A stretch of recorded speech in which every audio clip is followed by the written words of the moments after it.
squad cars.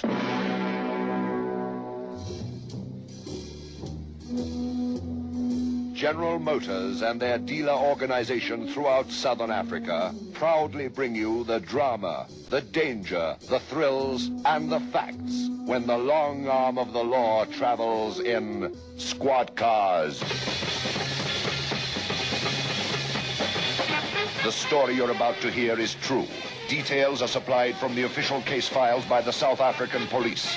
Only names and places have been changed to protect innocent people involved.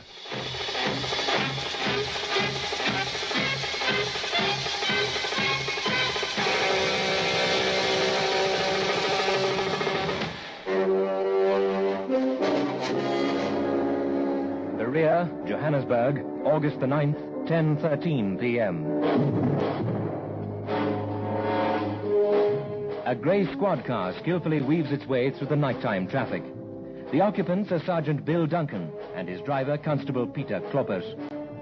For these men, the evening has passed uneventfully, and they're about to return to Hillbrow Police Station when their car radio suddenly comes alive. Control to car 26. Control to car 26. Over. Now, this is car 26. Read you, control, over. Call to investigate suspected breaking and entering. The address is 9 Campbell Road, Berea. Over. 9 Campbell Road, Berea. Now, we'll get on to it right away, control. Over and out. Did you get that, Constable? Yes, Sergeant. Campbell Road's about 2 streets along here. I've got it, Sergeant. I know where it is. Strange, isn't it? Yeah, what is, Sergeant? Well, things will be quiet for hours, and then all of a sudden something happens. Yeah. Yeah, you never know what's on the cards. Yeah. Yeah, there's Campbell Road. Can you see number 9? Just hold on a moment. Yeah, there it is. It's a small block of flats. Put in there, Constable.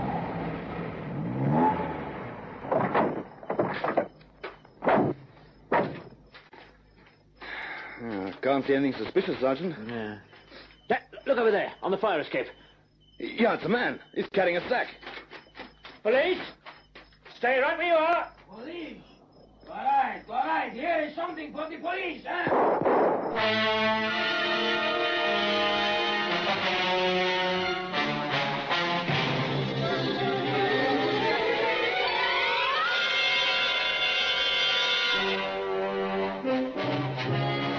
Berea, August the 9th, 10:20 p.m.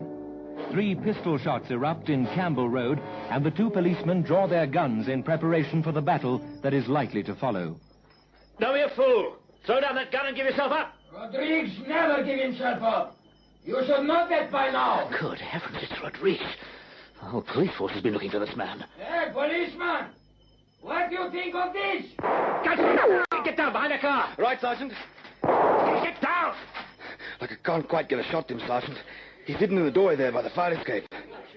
Oh, no. Crowd's starting to gather. Yeah, I better get them out of here, Sergeant. Hey, you people! Go back indoors! There's a dangerous man up there. If you stay here, you may get hurt. Go back inside, please! Now, Constable, I'm going to try and get under the fire escape. It's only 20 yards away. He'll shoot you down, Sergeant. You won't stand a chance. It's a risk I've got to take. I've got to get him down from there. Will you give me cover, Constable? Yeah, sure, but what? Look, you'll never make it, Sergeant. He'll gun you down before you're halfway there. Don't argue with me, Constable. I know what I'm doing.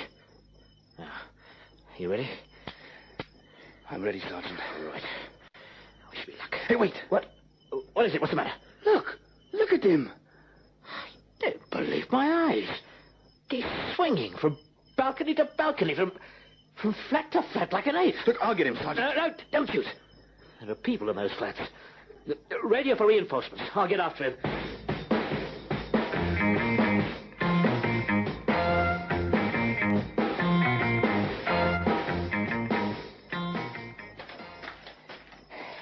Any luck, Sergeant? He's disappeared. Melted into thin air. I've radioed for more cars. They'll seal the area off. He won't get far. Oh, I hope so, Constable. You don't sound too sure, Sergeant. This man is no ordinary criminal. He's escaped from prison 3 times. Whew. Well, let's make sure he doesn't get away this time.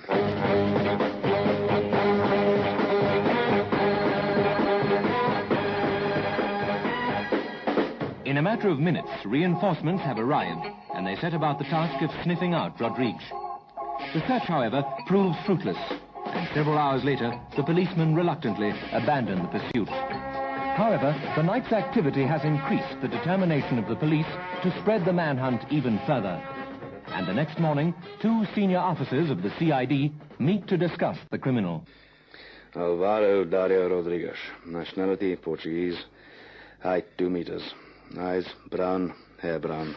That's him, all right, Colonel. Yeah, I didn't know you two were acquainted. I arrested him last year. He swore that if we ever met again, he'd kill me. Oh, that was nice of him. Oh, he's a very charming fellow. What else do you know about him, Major? Just about everything that's in the file. He's a specialist cat burglar. Audacious, agile. He uses balconies for entrance and exit. I see. I believe he put on quite a show last night. Oh, that was nothing compared to his usual exploits. He has more agility than a cat. He claims that no prison can hold him. Well, that's a sweeping statement, if ever there was one. Well, I'm sorry to say it, but so far he's been proved right. I know. 3 escapes from maximum security prisons. Now, I'll promise you one thing, sir. When we catch him, and I say when, not if, he'll never get out again. He's reputed to be a crack shot. What's your opinion on that one, Major? That's entirely untrue. But he panics. He'll shoot without discrimination. He's completely unpredictable. Yes, that's been notified. Anything else you'd like to say? Well, something of a legend has been built up around Rodrigues. Certainly, by all accounts, his exploits are considered quite extraordinary. But much that's said about him is exaggerated. Now, for example, he's built up a reputation as a crack shot, shooting from the hip, cowboy style. This stems from a shootout he had when he couldn't get his gun out of his pocket and fired into the pavement without hitting anybody. I'm glad to see that you know quite a bit about his background. Yeah? Why, sir? I'm putting you in charge of investigations. You're young, you're sharp, and I think you're the right man for the job. I hope I can justify your confidence, sir. Here, here's the file. Now, off you go.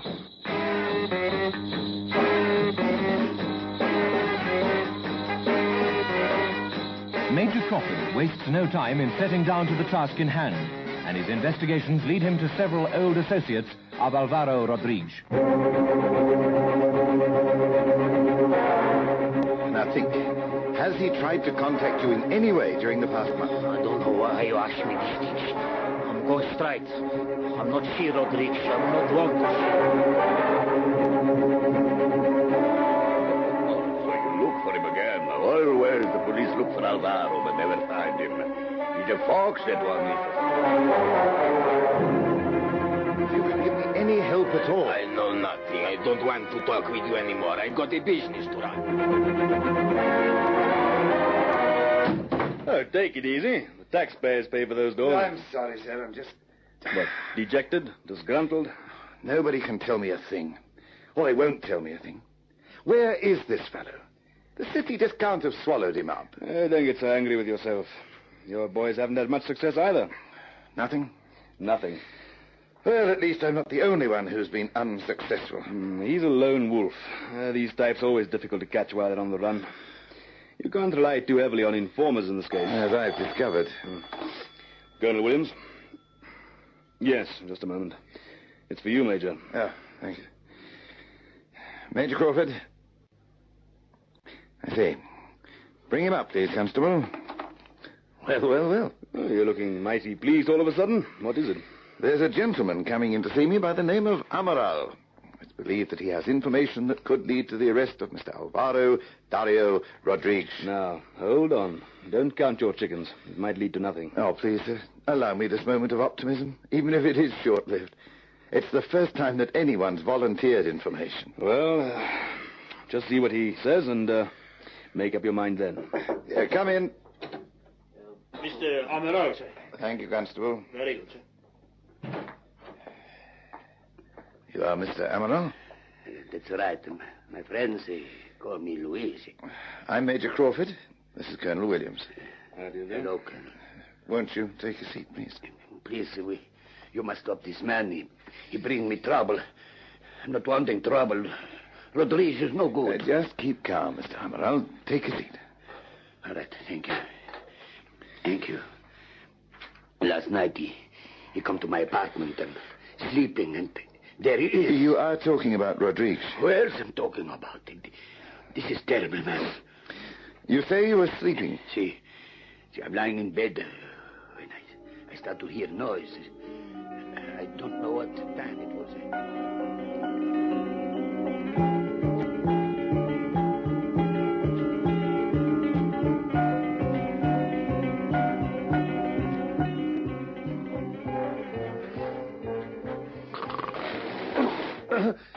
Who's it? Who's there? Hey, you got cheese. I do not like this ham. Rodriguez! What are you doing here? I come to see you, Luigi. But you can't come here. The police, they look for you. I know that. Everywhere they look for me. So where does a man go when he is in trouble? He go to his friends. That's why I come to you. But there's nothing I can do. I've no money. You do have money, this I know. No. That is to teach you not to lie. I do not like it when my friends lie. Please, what do you want? I want you to go to all your family and relatives and take up a collection for the Keep Rodriguez Free Fund. You understand me? Oh, what I tell them. They'll want to know the purpose of this money. That is your problem. But I need money, so you, my friend, will get it for me. It'll take time. You will not disappoint me. I know you won't. When you come for it. You get it, and I will come. Why you do these foolish things? You only get into more and more trouble. What's the matter with you? There was a time when you had spirit. Now you talk like a woman. What about this? What about that? There's no trouble in my life now. That's how I want it. You would rather live like a rat in a trap than be free. You are not free. All the time you're being hunted. Ah. And the greatest thing this country has seen, my people look up to me, they respect me, and they think the police are fools. You are the fool. Please, never to talk to me like that. My name is Alvaro Rodriguez, and what I say is so. I will tell this to Major Crawford. Major Crawford? Yeah, he's a stupid policeman. But I have some disturbing news for him. What you talk about? He does not know it yet. But he is going to die.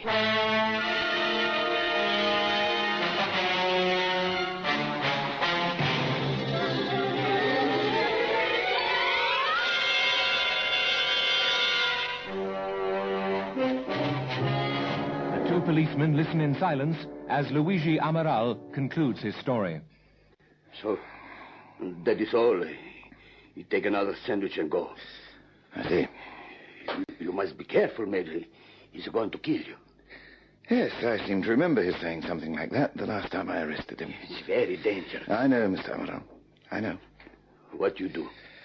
With your permission, I'd like to keep your apartment under observation. If he appears again, we'll nab him. I hope so. And when you get him this time, keep him. No, you need have no worry on that score. I'll put your place under surveillance right away. Grazie, thank you. I wish to go. Of course. Thank you for your help. Constable, escort Mr. Amaral out, please. Thank you. Goodbye. Yeah, goodbye. Oh, the best lead so far. The only lead so far. And this time he's not going to get away.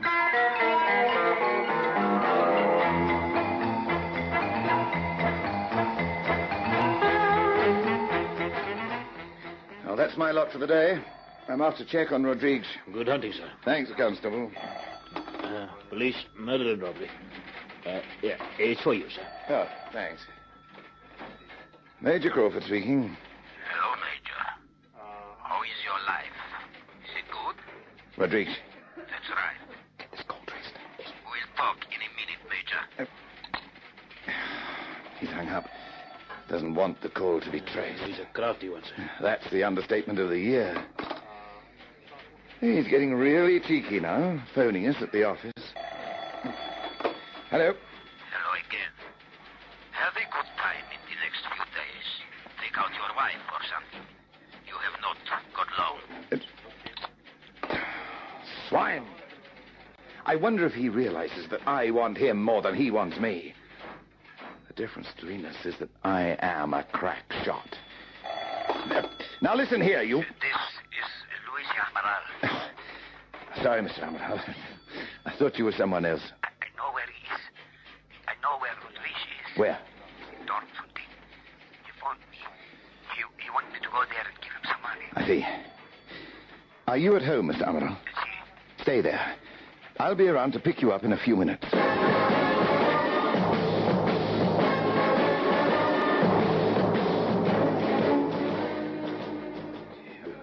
What is your plan? I want you to go to Rodrigues. Give him the money. You what? Surely you joke. I've never been more serious in my life.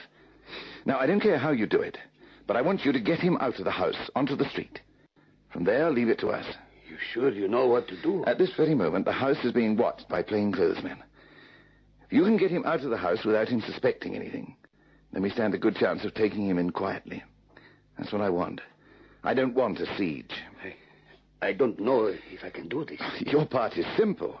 Just get him outside. All right? Let's go. Bloemfontein, August the 10th, 7:20 p.m. The current refuge of Alvaro Rodrigues.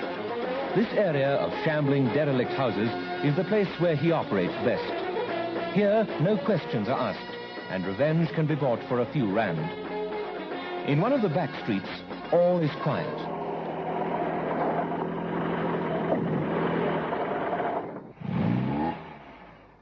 I see nothing. All quiet. Our men are here. Don't worry about that. Huh? Here comes one now. He looked like a tramp.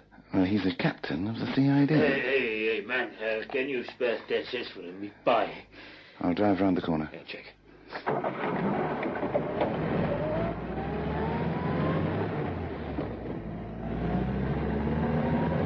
You want Rodrigues very bad, eh? Yes.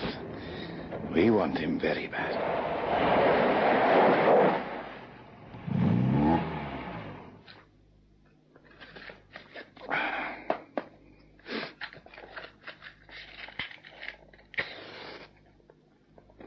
Do you like a cigarette?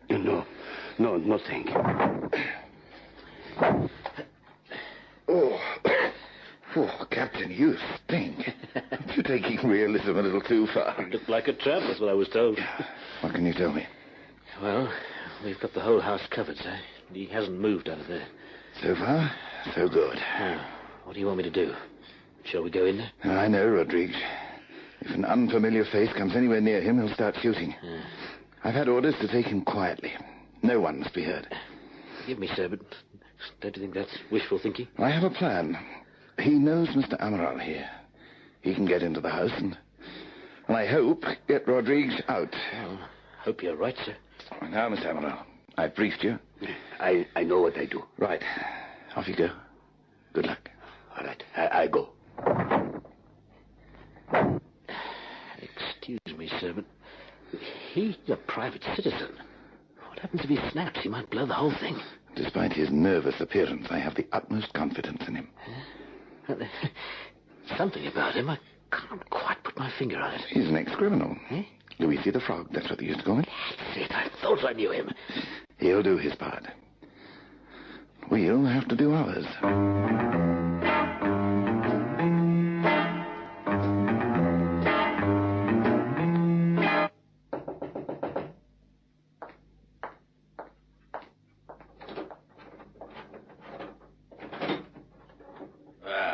At last you come. Why you take so long?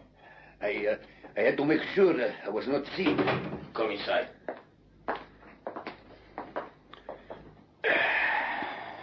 You have the money? Well, Alvaro, I must... Do you have the money? I must tell you, little frog, that if you have not brought the money, I will be very angry. Give me a chance to talk. All right. You want talk? Today has been very busy today. There is money at my mother's house. It's 2 streets from here, but she keeps it locked in a safe. Then why you do not unlock it and bring the money here? I'm no good with locks, you know that.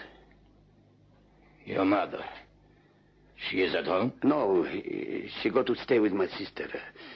I tell you, I tried to force the lock. Enough. I will go to your mother's house and I will break the lock. Anything you like. Take the money, but... But what? When you have the money, please, never come back again. I only ask that. I will not make trouble for you. Do not worry. Now, we go to your mother's, eh? And you will stay by me all the way, just to make sure that you do not try anything foolish. I do not want to get myself That is very sensible of you. What is the matter? All day, I have been shut up inside this dump. I cannot stand the walls. They close in on me. Like the prison? Yeah, I hate prison. No one will ever take me to a prison again. I would rather die. You keep going this way, you will die. I tell you this much. No one will ever take me alive.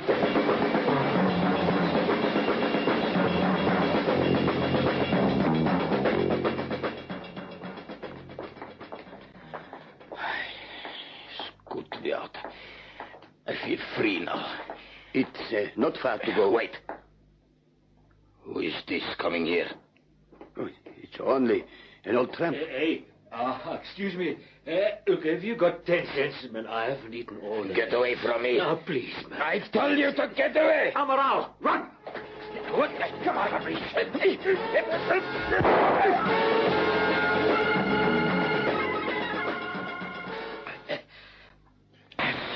Sorry, sir. Got stuck in my coat. Went off. I'm sorry. Don't try and talk. Where is he? Where's Rodriguez? He's back in the house. And armed. Oh, it's my fault. I shouldn't have let him get away. No, don't talk nonsense. You did all you could. If only... Don't talk. The ambulance will be here in a minute. I just wanted to save... Captain. Is he going to live, sir? I hope so, Constable. I hope so. We'll just have to wait for the ambulance. What are you going to do, sir? I'm going in there. I'm going in there and I'm going to drag him out. No, sir. This has gone on long enough. I'm going to get him. Look, sir, he'll shoot you. I'm your superior officer. Give me cover. Sir, it's him. He's come out of the house and he's coming towards us. Men, cover him! Rodriguez, throw down your gun. You're covered from all sides. That's an eyelid and you're dead. Major, I'm not having such a stomach ache since I'm a little boy. Sir, he's passed out. All right, stand back. Is he dead? No. No, when he ran back into the house, one of our bullets must have got him. Sir, do you think he'll live? He'll live to stand trial.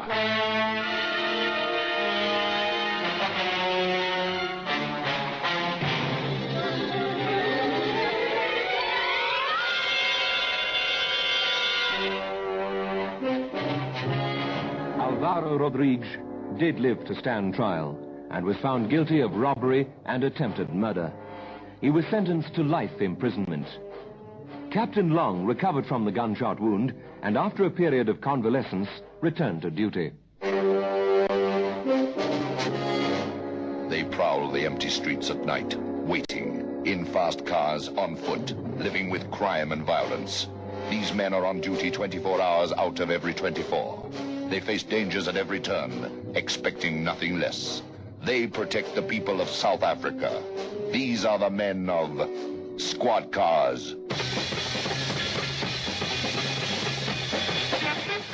Listen again next Friday evening to another authentic story in our dramatic South African police series, Squad Cars. Brought to you by General Motors, makers of the biggest and most exciting range of cars, trucks, and commercial vehicles in the world. Cadillac, Buick, Oldsmobile, Pontiac, Beaumont, Chevrolet, Opel, Holden, Vauxhall, Bedford, GMC, and Ranger, South Africa's own car.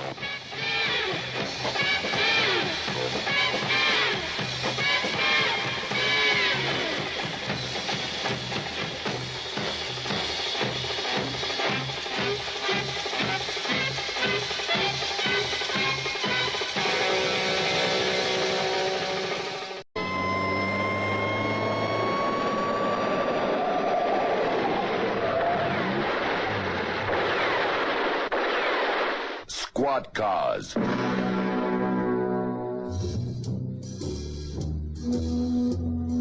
General Motors and their dealer organization throughout Southern Africa proudly bring you the drama, the danger, the thrills, and the facts when the long arm of the law travels in Squad Cars.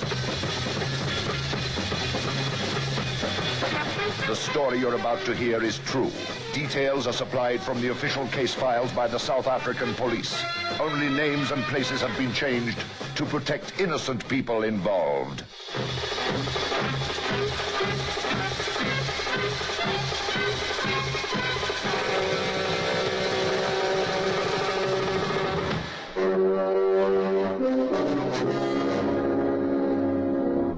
Rush hour spinning out, Sergeant. Soon this road will be practically empty again. None too soon for my liking. You know, I don't know what's the matter with people. They find themselves stuck in slow-moving traffic and they think they have to act like lunatics. Try to pass every car in front of them and swing out on the wrong side of the road, shoot traffic light. And what does it get them? They arrive home maybe 3 or 4 minutes before they would have. If they'd only just taken it nice and easy.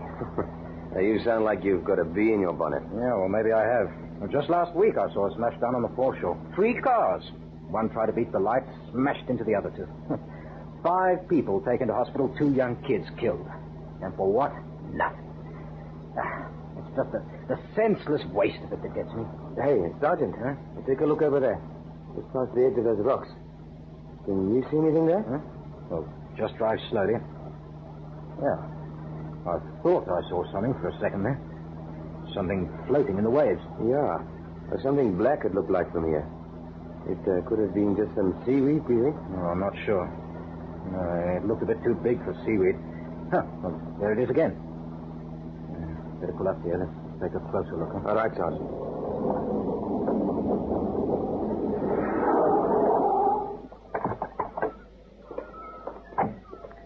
Well, that's funny. I'd have sworn it was right over there, but there doesn't seem to be anything there now. There. About 10 yards to the right. It is something, Sergeant. Yeah. And it looks very much like a body in the water.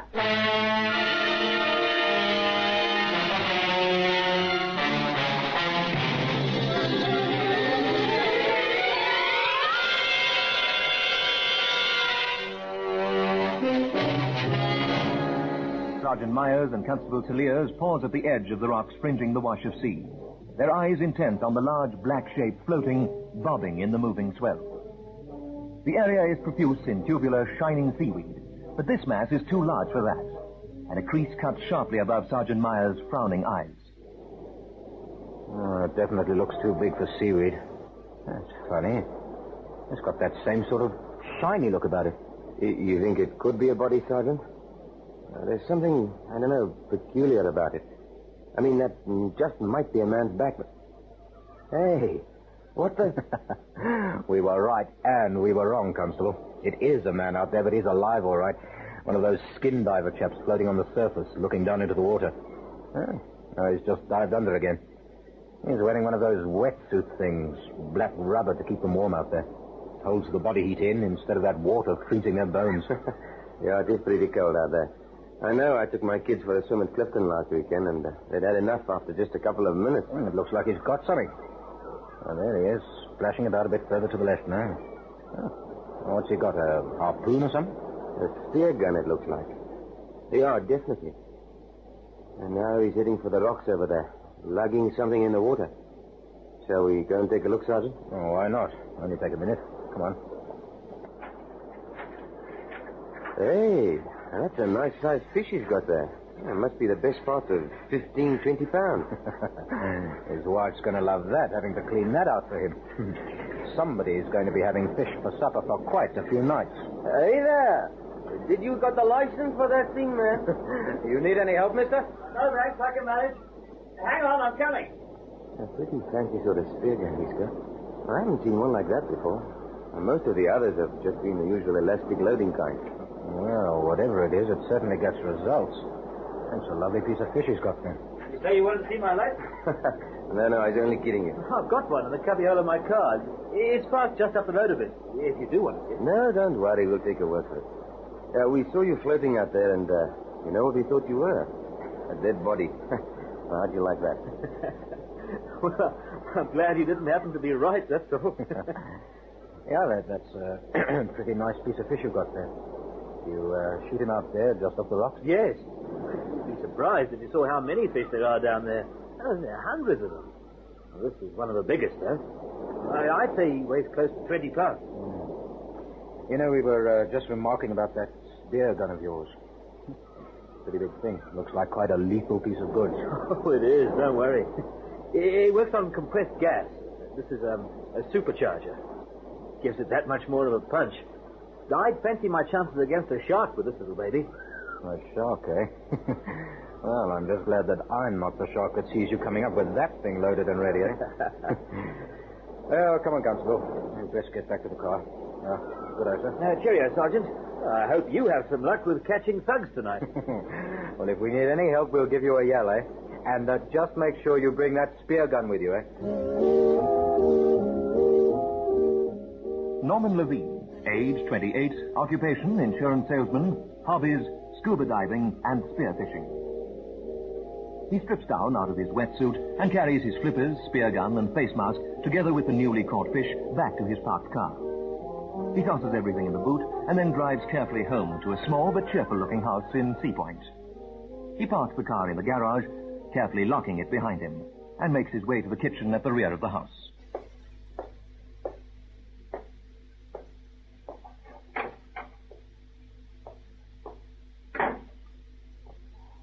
Mary? Hey, honey, you home? Hurry, darling. Haven't you left? Oh, he's a beauty. Where'd you find him? Just off the Green Point Rocks. Wasn't down long either, about 10 or 12 minutes only. Well, that was lucky. I hope you feel like fish for supper. Tonight, tomorrow, and probably the day after as well. Yeah, it's my favorite food. What's the matter? Don't I get a kiss in this household? That's my favorite food. Yes, definitely. Better watch out. This could become a habit, you know. We'll work on it. Together. Hey, you know what happened? A couple of cops came along while I was floating on the surface. Pete! What for? What did they want? They thought I was a dead body floating in the waves. How about that? Well, I mean, from where they were, they couldn't see my snorkel, of course. So I suppose it must have looked pretty odd to them. I'm glad they didn't get carried away with the idea. Well, I'll just go and get cleaned up and out of these clothes. It shan't be long. You can get started on cleaning that baby. Oh, thanks. You have all the fun catching them, and I have all the fun cleaning and cooking them. Somehow, I think I'm getting the thin end of the stick around here. Well, just think what we save on food bills. And stop complaining, or I'll send you down to the salt mine. And don't think I wouldn't. We Russians are pretty touchy, eh? Hey, what about the spear gun of yours? Don't leave it lying around here if you don't mind. Oh, thanks. I'd forgotten about it for a minute. I'll just give it a check over, make sure everything's still working, okay? After all, you'll never know when I might need it again in a hurry. February the 27th, 10:20 p.m. Patrol car 39 cruises slowly along Ocean View Drive, overlooking the whole of the Green Point, Sea Point area. Up to now, the evening has been relatively quiet. One reported prowler, one domestic shouting match, one minor brawl outside a hotel in the dock area. The policemen in the car have not been overtaxed in sorting out the troubles. All we need now is a couple of noisy parties the neighbors are complaining about. Maybe some old dairy who thinks she's got burglars under her bed. And wouldn't we just take a look for her to be on the safe side? Yeah, this is some night. Well, I've had requests like that before today.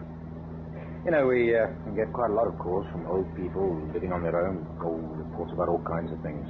Most of the time, all they want is a bit of friendly company. Well, I'm glad somebody thinks the police are friendly. It makes for quite a change, Sergeant. Yeah, I know what you mean. Still, you've got to remember something, Constable. Most of the people we deal with are the scum, the crooks, and petty shysters. It's no wonder that they're not exactly mad about the police.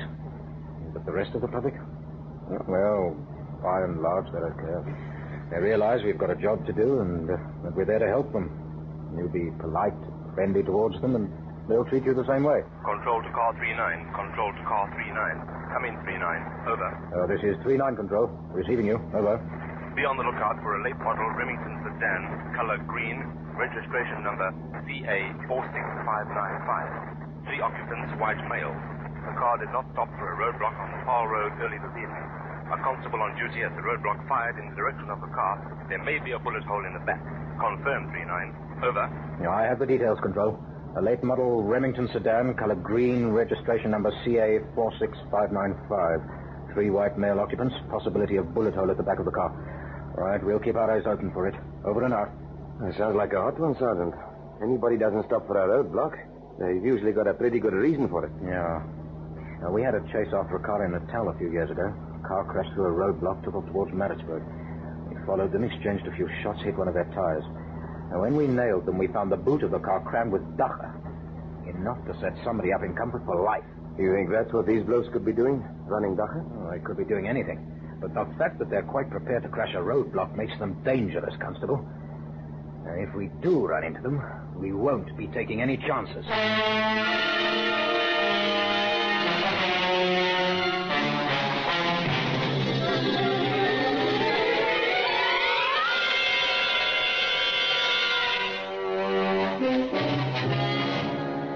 February the 28th, 3:45 a.m. The night is warm and cloying, and Norman Levin is having trouble sleeping. In his bedroom in Sea Point, he tosses and turns beside his wife. She sleeps, but lightly. Mary? Honey? You asleep? Yeah, she's dead to the world. What's the time? Nearly 4 o'clock.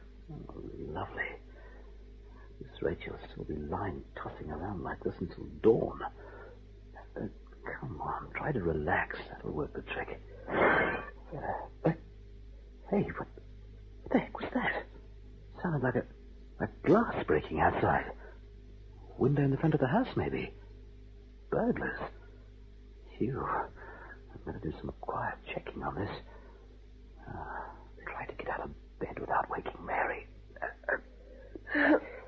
What's the matter? Something wrong? You all right, darling? Yeah, I'm fine. Don't worry, I shan't be a minute. Where are you going? Norman? Something is wrong. What are you doing? Nothing to worry about. I heard some glass breaking, that's all. But even if it is one of our windows, there's nothing to get alarmed about. They're all fitted with burglar guards. I'll just have a look, that's all. You stay here. You won't do anything silly, will you? I'm just going to have a look, that's all.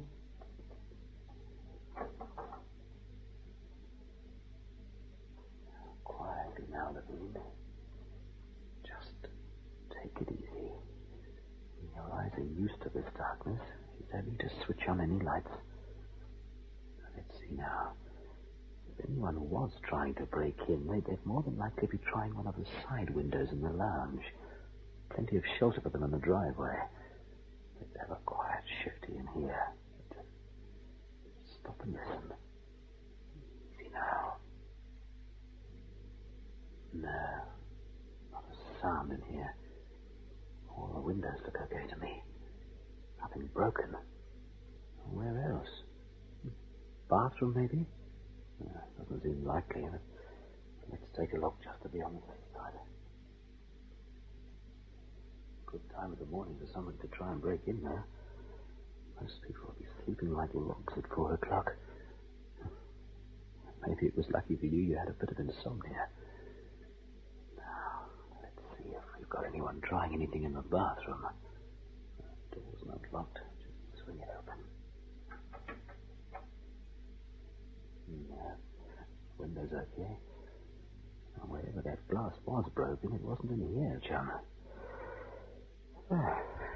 Maybe it was just your imagination, hearing things go bump in the night, eh? No! Hurry up, quickly! What the heck? Coming, honey! Hurry! Come and look here. I heard some kind of a noise outside. Look across the road. What are you doing at the window? What's going on? Over there, the puzzle store. Look. There's 3 men are breaking in over there, bringing out masses of stuff from inside. Yeah, they smashed in the glass at the front door. Oh, but you haven't got a burglar alarm across there. This is going to cost them something. Yeah, Now, 3 men, all right. Loading the goods into the back of that car over there. Can you make out the registration number? CA 4659, and it looks like a 5 or a 6, that last number. Yeah, okay. That's a Remington sedan, about 3 years old. Get onto the phone, honey, and report this to the police. Now, go on. Don't waste any time. Norman, what are you doing? I'm going to stop them. They're trying to make a break before the cops get there. Now, go on. Get onto that phone. But your spear gun, you're taking that. You bet I am. Those guys could be armed, but they won't be much of a match for this baby.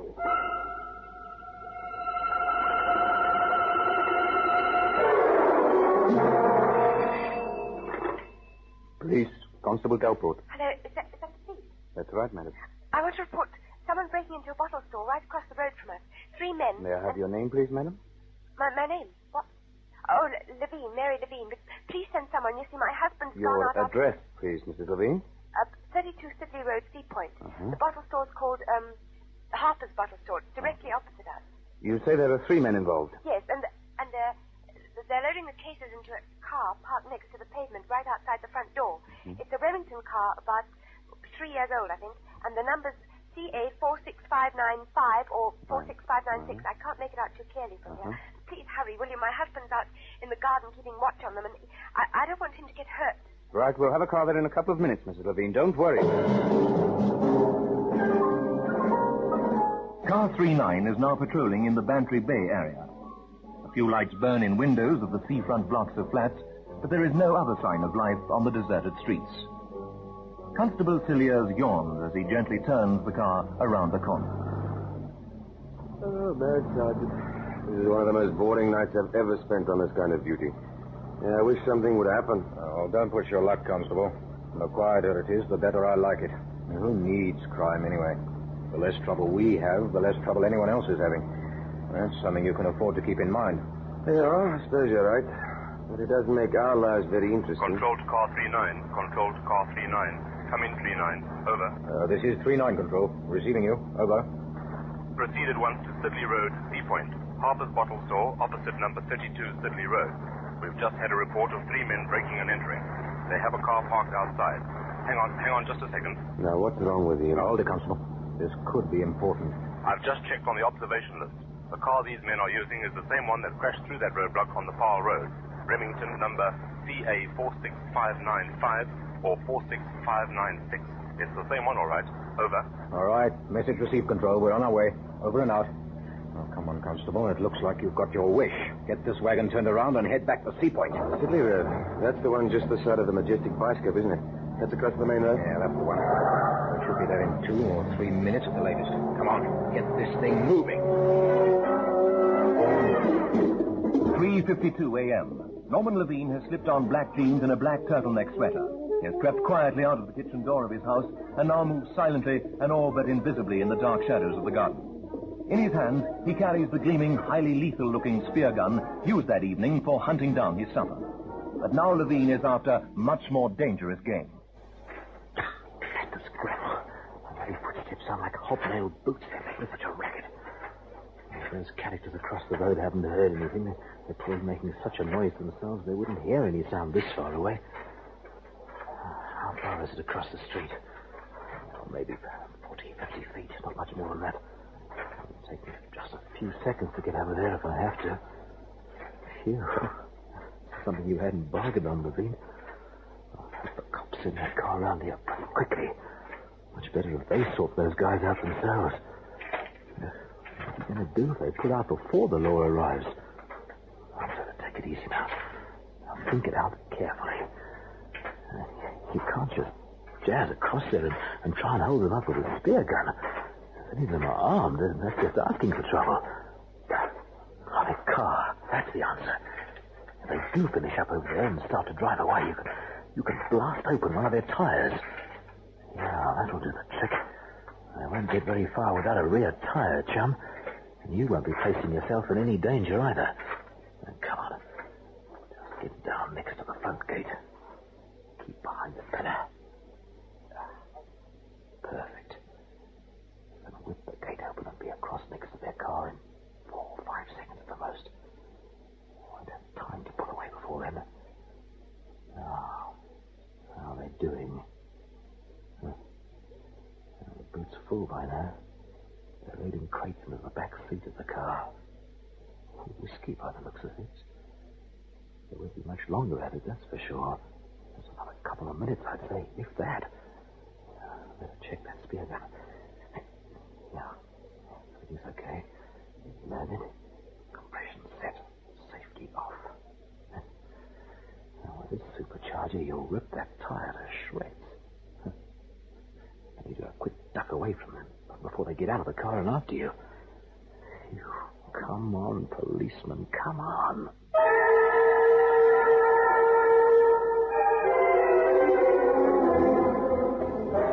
The next turning to the left, Constable. Now, don't overshoot it. Oh, don't you worry, Sergeant. Handling a car's the one thing I really know something about. Now, hang on. Here we go.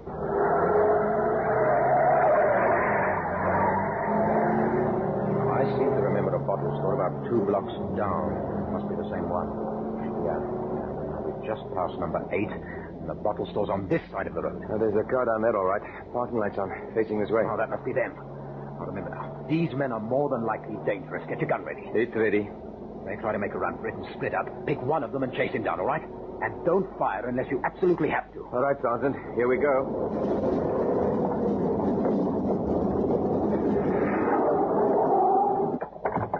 You men, stay where you are. Hey, it's the law. Run for it. Hey, there's another one on the other side of the road. Oh, never mind him. Get down after that one. Stop! Stop! Stop or I fire! Norman Levin has had the police car screech to a halt outside the bottle store. But the 3 men breaking into the store have had several cars to use as cover. And as the police car stops, the men split up and run off in different directions. Levin has no hesitation. He held open the garden gate and sprints fast after the man nearest to him. Just as well you're in good condition, chum. Oh, that swimming's got you really fit. Hauling in this guy without much trouble. Hey, what? Someone's shooting back there. Maybe the cops. Maybe those 2 guys they're chasing. Never mind, you just keep after this one. You'll catch him up before the end of the block. I just hope he hasn't got a gun. He'll really be in trouble. Get your spear gun leveled, ready for anything this guy tries to do. I'm looking over his shoulder now. He's seen me. What's he doing? Reaching into his pocket for something. Oh, baby, just don't pull out a gun, mister. He's stopping. Stop! You stay right where you are. You come any closer and I'll cut you to pieces. You leave me alone, I'm warning you. I know it's not. I mean, I'll rip your guts out. Yeah, I got news for you, mister. Turn around. Get away from me. What you sticking your nose in for, eh? Now stay there. You think I'm kidding about using this knife? I have some advice for you, mister. Take a look at the spear gun I've got. Here, see the tip of the spear? That'll go right through you and pin you against the garage door if you try anything fancy. If you think I'm kidding, mister, just you try anything funny. Hey, now, take it easy with that thing. You out of your mind or something? You can kill a bloke like that. Just you keep that in mind. Drop the knife. Go on, drop it. Okay. Now, look, don't pull that trigger, mister. I'm not doing anything. Now, you're using your head, friend. You stay just the way you are, and you're not going to get hurt. But move 1 inch, and you'll be stuck up against the garage door before you know what's hit. Hey, now what the heck's going on here? I've got a little present for you, Sergeant. What? Hey, it's you again. You're the guy we saw floating in the sea earlier on. And you used that spear gun of yours after all. Well, it was your recommendation, Sergeant. You told me not to forget to bring it if there was any trouble. You know something funny? This is the first fish I've ever caught without having to shoot him.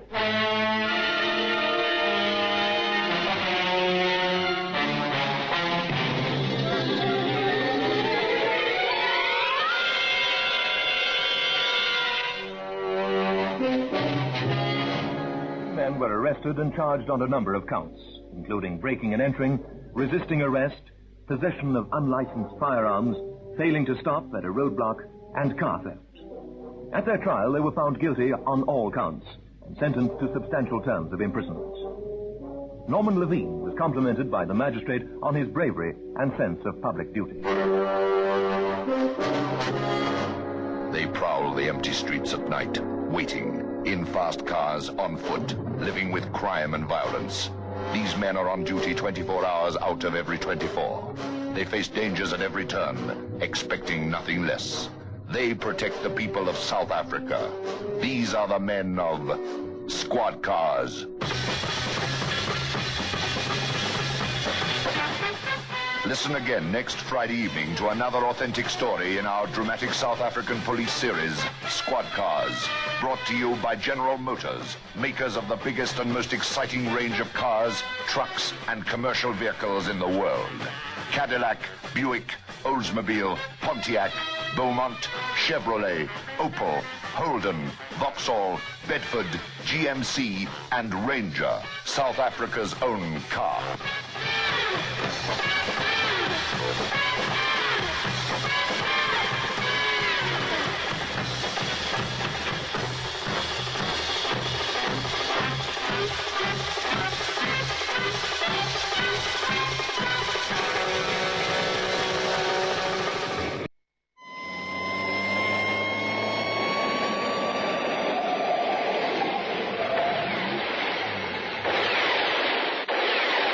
Squad Cars.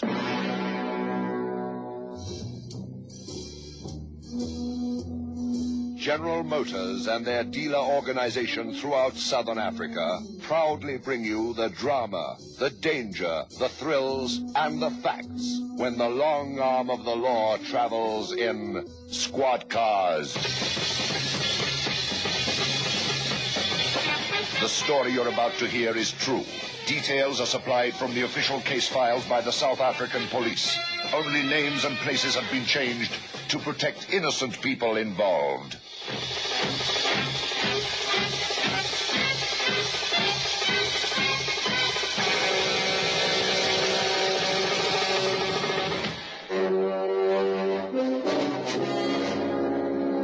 Johannesburg, February the 21st, 8:16 p.m. At South African Police Radio Headquarters at Brixton, a steady flood of telephone calls pours into the 5 operators in the nerve center. Burglary, street fighting, handbag snatching, assault, suspicious loitering, a smash and grab in the city center, wife beating in Fordsburg. The messages are taken and passed on to the radio control booths. Cars, patrol vans, and motorcycle squadmen are sent to the addresses concerned. This is the regular chant of the city's crime, the pulse of controlled lawlessness. The routine is the same. Number 3 phone shrills sharply.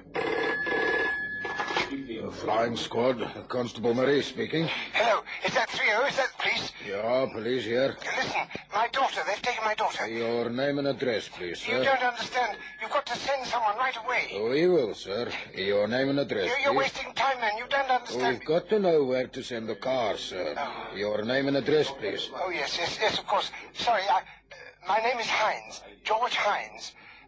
14 Terence Road, Kensington. Please hurry. They've taken Susan. Your daughter's age, sir? She's 16. And you say she's been removed from her home without your permission, sir? Yes, I don't know if she went willingly or not, but well, that doesn't matter, sir. We'll send a car around right away. 8:18 p.m. Car 31, manned by Sergeant Nico Pina and Constable Peter Main, is dispatched to 14 Terence Road, Kensington, to investigate the complaint. Your daughter is still a minor, sir. Whether or not she went willingly is beside the point. Legally, anyone who removes your daughter without your consent is guilty of abduction. I see. I don't know. She must have wanted to go. My wife checked in her bedroom. Susan took a small suitcase and some clothes. But she's still a schoolgirl. She doesn't know her own mind. Have you any idea who might have been responsible, sir? Yes, of course I know. That so-called boyfriend of hers. I told Susan she wasn't to go on seeing him, and she promised she'd stop. But now I know different. She's been seeing him, all right. And his boyfriend's name, sir? Fenter. Johnny Fenter, if that's his real name. A no-good bit of rubbish he is. I took one look at him and, well, I knew the sort he was. Long sideburns, flashy clothes, sort of greasy-looking, you know what I mean? How old is he? Too old for Susan, that's for sure. Oh, he's about, I don't know, 25, 26, something like that. His occupation? He says he's a bricklayer, but he seems to be on the loose most of the time. I don't think he's got a job. His address? I don't know. Susan said he stayed in the southern suburbs somewhere. How do you know he's the one responsible for the abduction? Well, Susan's been hanging out around the Greek shop on the corner after school.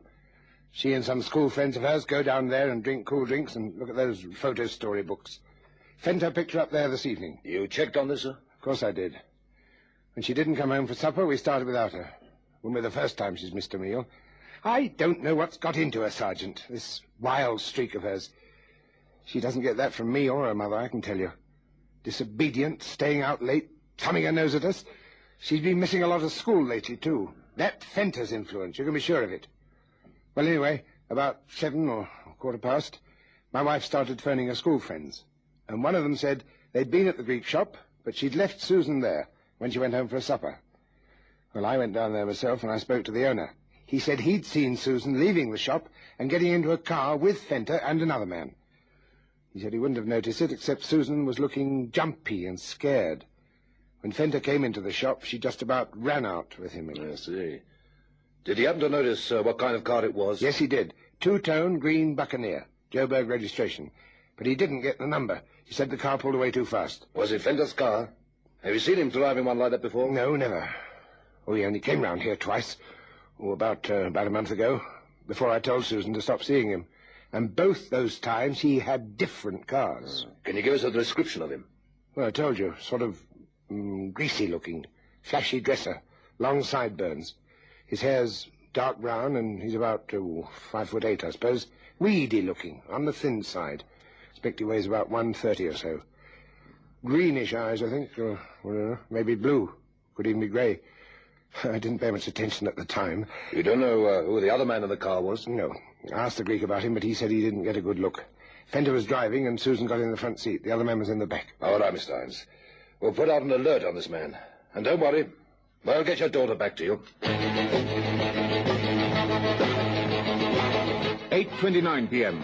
Sergeant Pienaar radios in a brief report on the abduction, plus a description of Fenter and the car in which he was last seen. A detailed description of Susan Hines is given, and a list of the clothes which she's taken with her. The machinery of the law clicks into motion. An all-car alert is broadcast, and a check request is sent down to the night staff of the records department.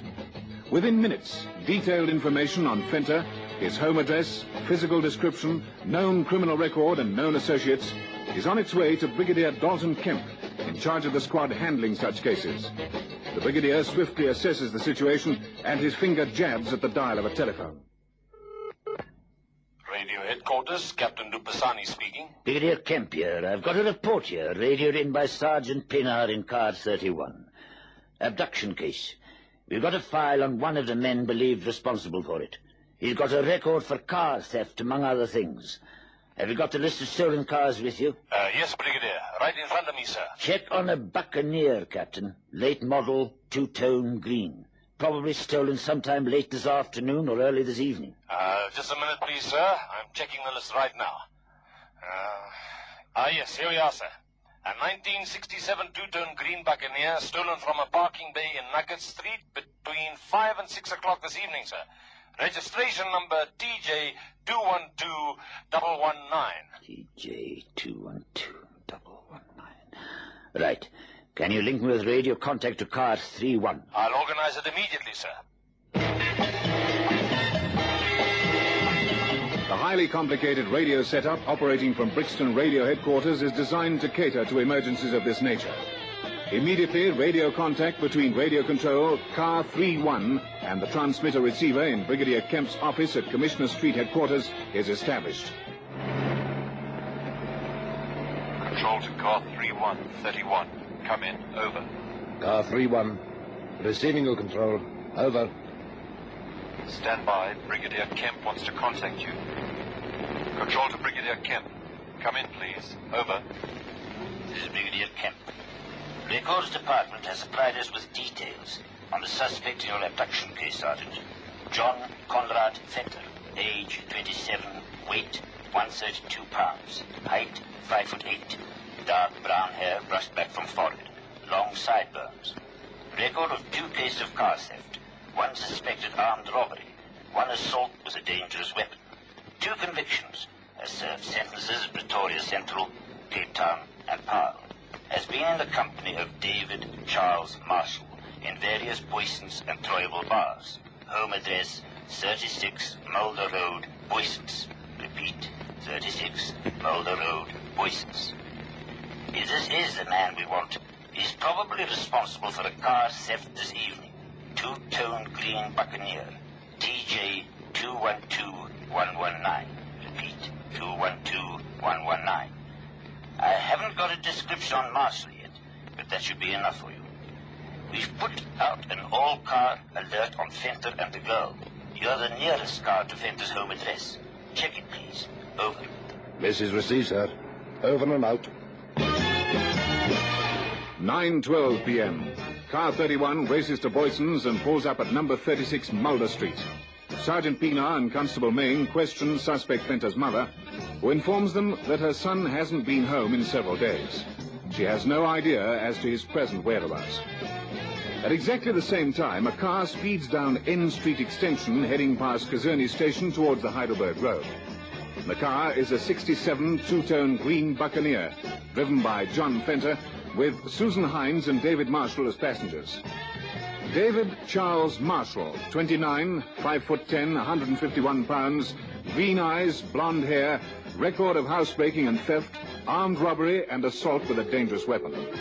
He leans forward on the back seat of the car, folds his arms on the back of the front seat, and smiles as he watches the speedometer needle flicker on the 90 mark. Sweet, Johnny. You handle her like a dream, man. Faster, Johnny, faster. Come on, you can hit a ton easy. You want a ton, baby? You'll get it. We picked the right car for it, eh, Dave? Yeah. All the guts in the world. Hey, watch it, man. Watch it. That O up ahead looks like he's pulling out. Hey, he's a nut, man. What's the matter? Why doesn't he look in his mirror? Get out of the way, man! Come on, move it, you nut. Move it! He must have got it right. Did you see his face, Dave? Yeah, white as a sheet, hanging onto his wheel with both hands. He mustn't try and dice with us, eh? He can only go one way, that's for sure. I'll take on anyone now. That's a sharp corner coming up, Johnny. You're going too fast. Just watch me, baby. I know how to handle this motor, eh? Hey, man, Johnny, you should have been a racing driver. It's never too late, baby. Never too late. How about this? Hey, Johnny, man, Johnny. We've got some company, man. Hey, what do you mean? There's a cop on his iron coming up behind us. One of those new blokes on the Jap irons, you know? Oh, yeah, I can see him now in the mirror. Well, what are you slowing for, man? Move it! Hey, don't be mad, Dave. If we get away from him, he'll just radio our number. And every cop in the country will know where we are. I want him to catch up. Ach, man, you're crazy! Forget it. He needs both hands to handle that iron. He can't use the radio like that, man. He's coming up fast, Johnny. What are you going to do? You watch me, baby. You just watch me. He's right on your tail now, man. He's pulling level. Okay, cop, you asked for this. Happy landings! Johnny! You swung into him. What? He's crashed back there. That was the idea, Doc. You must have killed him. Johnny, that's right. That's just the way I'll handle anyone who gets in my way.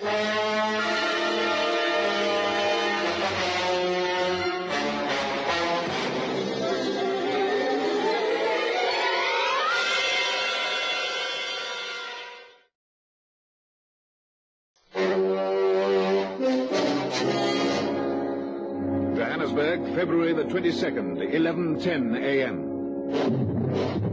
In the Commissioner Street office of Brigadier Kemp, several police officers have gathered for an emergency briefing.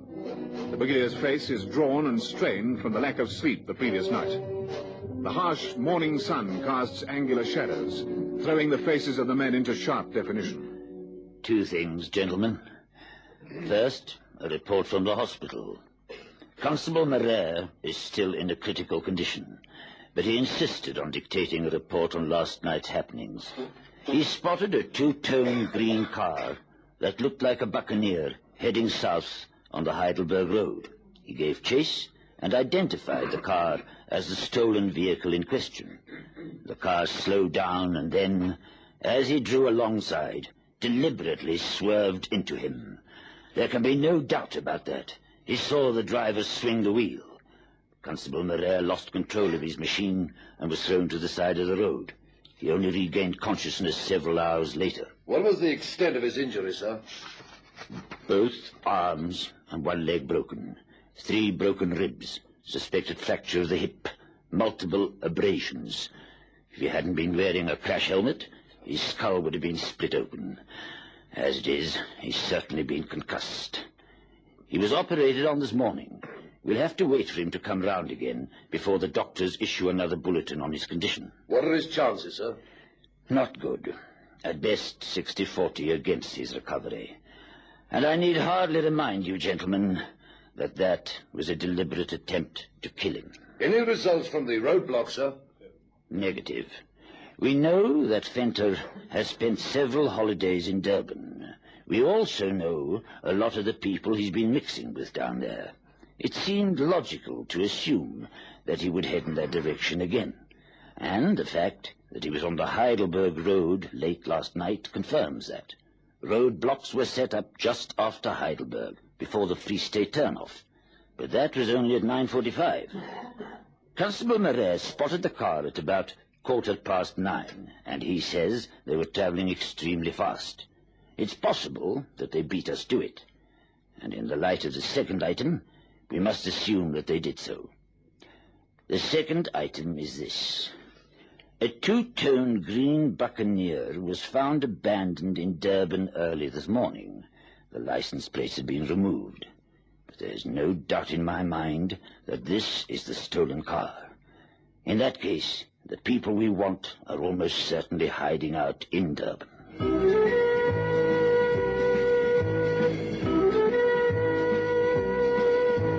February the 22nd, 2:30 p.m. A general alert has gone out in Durban for Fenter, Marshall, and Susan Hines. Descriptions have been telexed down from Johannesburg, and every policeman on duty is on the lookout for them. But at this precise time, a blue Meisterbahn sedan is moving at high speed past Ladysmith in Natal and making for the Orange Free State Road back to Johannesburg. The car is stolen. The occupants, Fenter, Marshall, and Hines. The car slows as it approaches a roadside garage and pulls up. Fenter orders the garage attendant to fill the petrol tank. Tank's full now, Johnny. 3.50. But I thought you said we didn't have any money. We haven't. The petrol's on the house doll.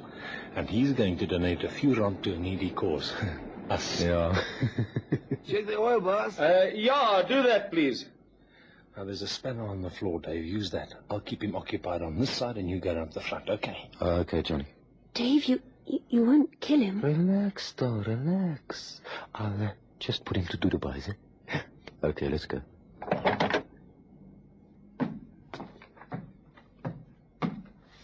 How's the oil, Jack? Looks like you need 1 pint, boss. Hey?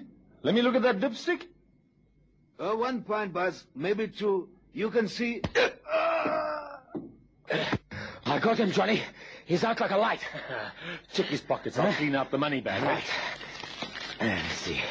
There's nothing in his pockets. Just his passbook. Well, that's okay, Dave. He's got 40 or 50 rand in notes. That'll do us. Come on, let's get out of here before another car comes. Shut the bonnet, man! Okay. Now let's get started. Get in, man! Johnny, is the boy? Is he all right? He's okay, kid, man. He's just knocked out. Come on, what are we waiting for?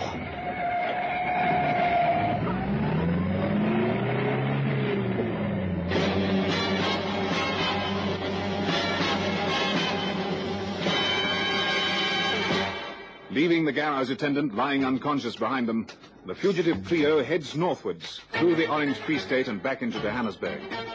Fenter believes this is the last place the police will concentrate on in their unceasing search. But were Fenter to tune into the radio police frequency, he'd certainly be due for a surprise. It's been a long day. I'll sleep like a dog tonight. Well, you'll have earned your sleep, Sergeant. You were up pretty late last night on this case. Yeah. I thought we'd get lucky with the roadblocks. I wanted to be on the kill, but it was all just wasted time. Control to car 3131. Come in. Over. Car 31 receiving your control. Over. Stand by for Brigadier Kemp. Over. Sergeant Pinard, this is Brigadier Kemp. Listen, the Durban boys came back to us this afternoon. They say a blue Meisterbahn sedan was stolen less than 2 blocks from where they found the stolen Buccaneer. We've checked the engine number. It was the car we wanted. A couple of hours ago, there was a garage holdup just outside of Ladysmith. petrol boy says 2 men were responsible. 2 men, with a young girl in the car with them. The car was a blue Meisterbahn. You got all that? Over. Got it, sir. This is just what someone like Fender would think. Trying to throw us off the scent by heading back towards Johannesburg. Exactly how long ago was the hold-up, sir? Over. Between 2 and 3 hours. If they're moving fast, they'll be approaching Johannesburg any time within the next hour. Probably come straight in on the Heidelberg Road again. We're setting up roadblocks again. I want your car patrolling down N Street Extension, just in case we need you. Over. Message received, sir. Over and out. Lulled by a false sense of security, the stolen car heads in fast towards Johannesburg. Fenter is singing as he drives, swaying the car in time to the tune he sings. Susan Hines becomes more and more nervous as she watches the speedometer needle creep higher and higher on the dashboard. Da, da, da, da, Johnny! Johnny, please! You're doing nearly 90! So what? I can handle this heap. Me and Cassius Clay, we're the greatest man. But you're nearly going off the road each time you swing the wheel like that. Forget it, doll. Ta-da, everything's under control. No, man, do like she says, Johnny. I don't fancy winding up in a heap with this car for a tombstone. Man, you both got chicken livers inside you. Okay, so I'm slowing down, eh? You feel better now? Thanks. Thanks, Johnny. We can't have the broad getting hysterical on us now, can we? Even if it's a lekker broad like you. Come on, doll. Sit closest to me. I don't like you all the way over there. Okay, Johnny. This more like it? Much better. That'll relax our Dave. Now, don't get jealous now, Dave. What for, man? I'll pick up my Sheila in Joburg tonight. We can have a whale, man. Here, doll. You steer. Oh. You like that, eh? Don't put your foot down, Johnny. You scare me. And you love it, eh, kid? Now, that's it. Keep it nice and steady. Yeah. We'll make a driver of you yet. Don't worry. Now, easy around this corner, eh? Ease. That's it. Hey, Johnny. Johnny, man, straight ahead. Something's up. All those cars put up on our side. Yeah. This could be a roadblock. Just our flaming luck, isn't it? They're looking for somebody else, and we drive slap into them. Move out of the way, doll. Let me handle this. Slow down, Johnny. Are you crazy? I'm not dropping into the cops' laps for a birthday present, baby. But they're stopping all the cars, Johnny. Yeah, but only on this side. The other side of the road's clear. We'll go past them on the right. I can see them now, Johnny. 2 cops at the side of the road waving down the cars. And there's a patrol car parked over there on the right. All right, hang on, you two. Here we go. Come on, you mother lovers! Get out of my way! Move! They've seen us, Johnny, man. The cop's pulling out a gun. I said get out of my way! He's going to shoot! Move, you dumb idiot! I'll get you out of the way! You're skidding on the gravel, man! You see him? You see that dumb slut jump out of the way? They're shooting! Ah, forget it, man, forget it. At this range with a revolver, they couldn't hit a battleship. But the car, they'll be coming after us. By the time they get started, we'll be a mile ahead, and we'll stay ahead all the way.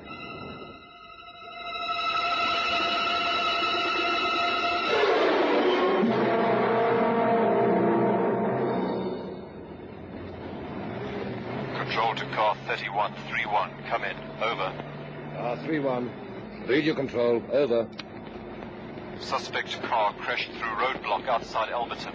Heading towards Johannesburg now. Intercept. Blue Meisterbahn, Durban registration. 3 occupants. Over. Message received, control. Over and out. That's it, Constable. Let's nail them.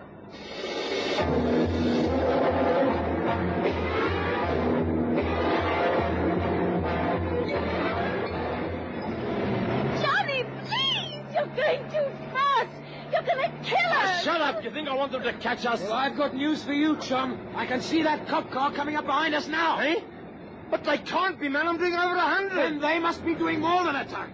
Look, you've got to do something, Johnny, man. They'll close in from behind. They'll have other cars coming out from Joburg. We'll be jammed in the middle. Hang on, look. There's a robot coming up by the mine compound there. We'll turn right and throw them off the trail. Now, just hold tight. This is going to be a hang of a corner. Slow down, man. You'll never take it. I can't slow too much, man. I've got to keep some speed to outdistance them. Johnny, the robot's going to change, man. And there's another cop car coming straight on the other way. Oh, well, I can't slow down, man. We'll walk right into them. Hang on! No, Johnny, no! I can't hold it! I can't hold it! I'm losing control!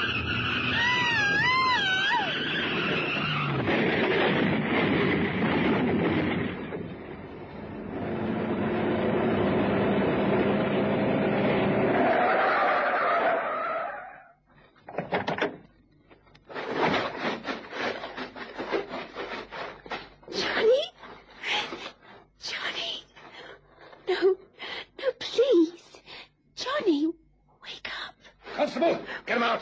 Get him out before the car goes up. Johnny, talk to me, please. Oh, please. Come on, miss. Come on. The joyride's over.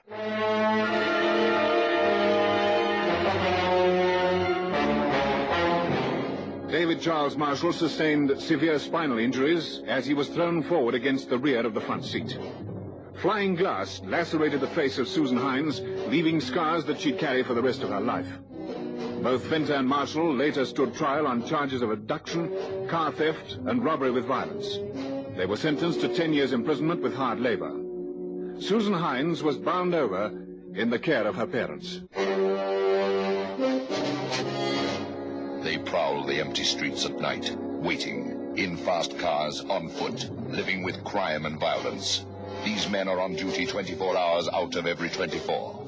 They face dangers at every turn, expecting nothing less. They protect the people of South Africa.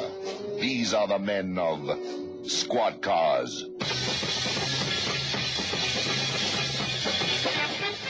Listen again next Friday evening to another authentic story in our dramatic South African police series, Squad Cars, brought to you by General Motors, makers of the biggest and most exciting range of cars, trucks, and commercial vehicles in the world. Cadillac, Buick, Oldsmobile, Pontiac, Beaumont, Chevrolet, Opel, Holden, Vauxhall, Bedford, GMC, and Ranger, South Africa's own car.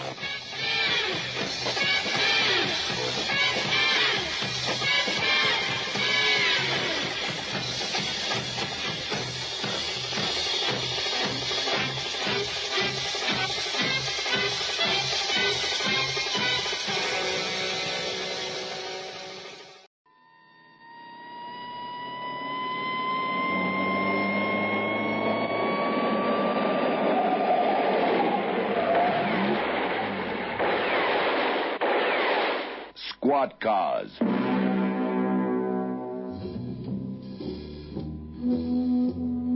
General Motors and their dealer organization throughout Southern Africa proudly bring you the drama, the danger, the thrills, and the facts when the long arm of the law travels in Squad Cars. The story you're about to hear is true. Details are supplied from the official case files by the South African police. Only names and places have been changed to protect innocent people involved.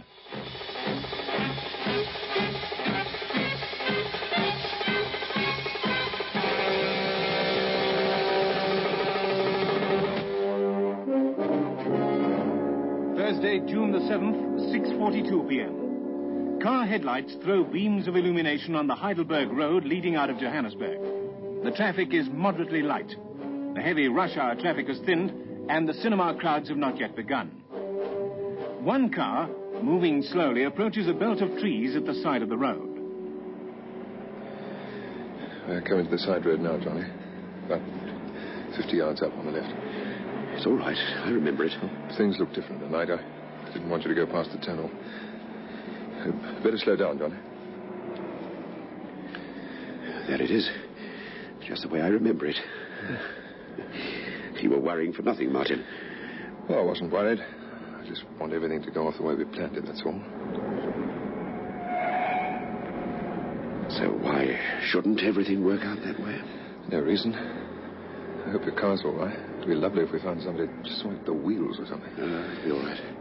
It's too out of the way out here to worry about something like that. Car thieves work in towns, not out in the country. Ah, there it is, up ahead. It looks all right to me, just where we left it. Good. So far, everything's gone off well, the way I like things to go. Tidily and neatly. There's too little order in life today, you know? Everything's messy. Yeah, I know what you mean. Well, here we are. Yes, here indeed we are. Yeah, it's the end of the line. It feels peculiarly empty. I expected something different. It's not too late to change your mind, you know. I am aware of that, but I have no intention of changing my mind. The gun's in the cubby hole, Johnny. Take it out.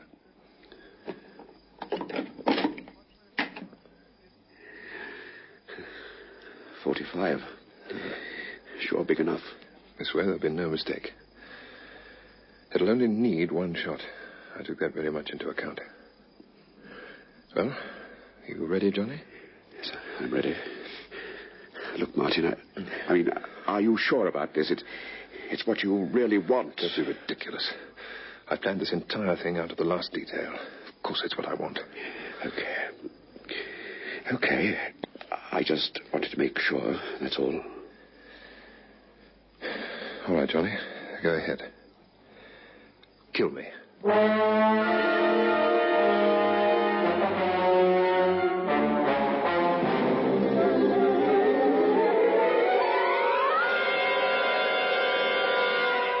Take a holiday in your Chevrolet. South Africa is asking you to call. Drive a Chevrolet, the car that stops today. Through the land we love by far the best of all. On the open road or where the traffic's heavy. Performance is sweeter, nothing can beat her. Life is completer in a Chevy. So why not take a ride? See the countryside. See it in your Chevrolet.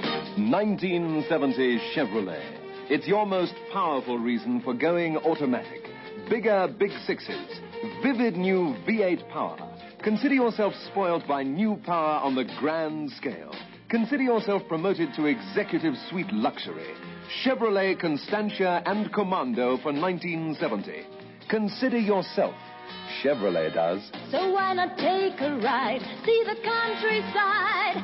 See it in your Chevrolet.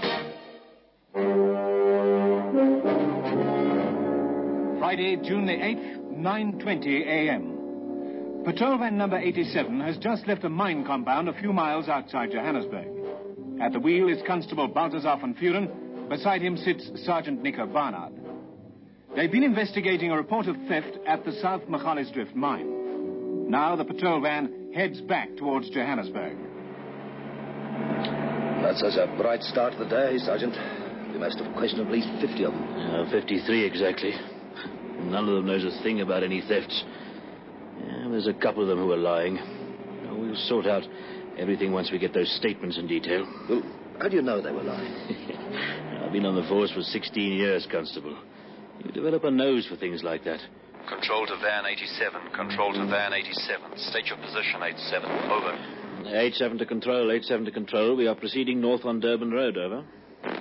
We've received a report from a farmer out on the Heidelberg Road. One of his workers has found a car parked on a side road with the body of a man in it. The car registration tallies with that belonging to a man reported missing late last night. The farm is 11 miles past Turfentine Racecourse. The farmer will be waiting at the turnoff. Investigate and report. Over. Message received and understood, Control. Over and out. You heard the man, Constable. The next break in the center island, turn round and head back the way we've come. I don't like the sound of this. I don't like it at all. The patrol van reaches the turnoff to the side road in a little under 20 minutes and finds the farmer waiting for them. He points up the dirt-surfaced side road to where a car is parked under some trees. Then he gets into the van and drives with the policemen up to the car. What are all those people doing up there? Oh, well, you know how it is when something like this happens. The word gets around fast. They all come along to have a look at the car. But don't worry, I left 3 of the farmhands there to keep the others back. They won't let anyone get near the car. Yeah, good thinking, Mr. Niemand. The fewer people around, the more chances there are of finding some clues. You've no idea how often people stomp around and wipe out all the footprints. Pick up valuable evidence to keep as souvenirs. All right, Constable, pull up here. We'll walk the rest of the way. Right, John.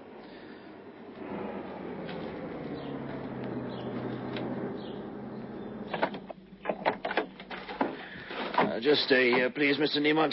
We'll take a look around. All right, I understand. It's a Barnsport 120S, German car, and a new one. Yeah, expensive. Check the number, Constable. And walk on the grass, will you? There might be some footprints in the dust over there. The murder and robbery boys won't be too happy if they found our footprints all over the others. Hey, hang on. Take a look down there. Another car's been parked at the side of the road. You can see the wheel marks pulling out onto the road itself. Yeah. The tread's nice and clear. Yeah, well, let's hope a wind doesn't come up and blow away all those tracks. Now, let's have a look at this car. Rear door's locked. Front door's both unlocked. How does it look to you, Sergeant? Dead. I don't think there's any doubt about that. We'd better check all the same. Plenty of blood in here. And an entrance wound in the right temple. I can't see the other side of his head, but it'll be a mess. Looks like a pretty large caliber gun was used. No pulse. Body's cold. The rigor mortis has already set in. He's been dead a long time. All right, Constable. I'll stay here and make sure everybody keeps out of the way. And go back to Mr. Niemont and find out where the nearest phone is. Report in. Tell them it's definitely a murder. No gun in the car. They'd better send out the murder and robbery squad. The description and registration number of the murder car tallies with that of a car belonging to a man reported missing the previous night. Martin Krueger, age 39, height 5 foot 11, weight 175, hair black, eyes blue. The dead man carries no identification, but he is 5 foot 11, approximately 175 pounds, with black hair and blue eyes. When the murder and robbery squad detectives have completed their examination of the scene of the crime, the body of the murdered man is brought back to Johannesburg. The wife of Martin Krueger is contacted and brought to the government mortuary. When she sees the body, she breaks down. Later, she is questioned by the investigating officer in the case, Captain Rolf Duplessis. Now, when did you last see your husband alive, Mrs. Krueger? Yesterday evening.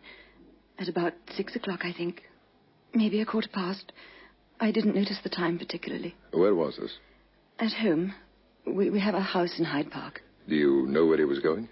No. Martin just said he had some business to take care of.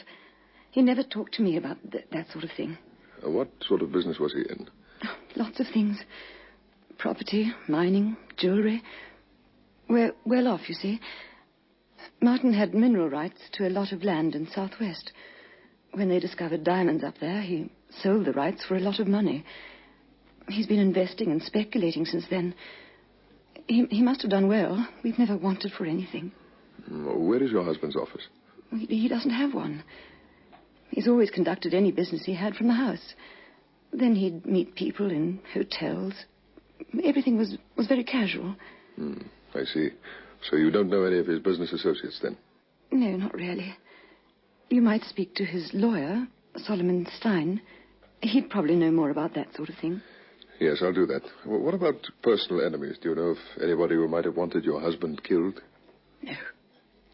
No, Martin had a lot of friends, but no enemies. I don't know why anyone would have wanted to kill him. Was he in the habit of carrying large sums of money with him? Not that large. Never more than a few $100,000. Well, people have been killed for a lot less than that, Mrs. Krueger. I just don't understand it. I can't believe that Martin's dead. He was so happy yesterday. Any special reason? No, nothing special. He was nearly always like that. Friends with everyone. Generous. They all borrowed money from him, and he didn't expect to get it back. He was a wonderful man. So kind. So very kind. Oh, I'm sorry. Please go on.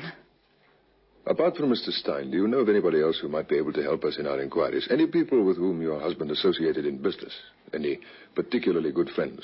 Someone in whom he might have confided, perhaps? Oh, I don't really know. Martin had so many friends. Oh, there's Johnny, of course. Johnny Argus. We've known him for years. Martin might have talked to him about things he wouldn't tell me about. But I don't know. Anyone else? No one. No one special, really. Why should this Johnny Argus be different? Oh, I don't know. We often go out together. Martin and I and Johnny and a girlfriend. That is, we went out. Not anymore. Where can I find Mr. Argus? He works for some insurance company. I'm not sure which one. He has a flat in Hillbrow, though. Burlington Mansions in Goldreich Street. What number, Mrs. Krueger? Oh, I'm sorry, I don't know. I've never been to his flat. I only know where it is because, well, we often picked him up there when we were going out. I see. Well, we'll have a word with him this evening, then, and see if Mr. Stein can see us this afternoon. I think that'll be all for the moment, Mrs. Krueger. If you should think of anything that just might help us, you will get in touch with me. Anything at all, no matter how small it is. Yes, of course. I want whoever did that to Martin. I want him caught and punished. Martin didn't deserve that kind of death. He didn't deserve it. And I want whoever did it to him to pay for it. He will, Mrs. Krueger. Believe me, he will.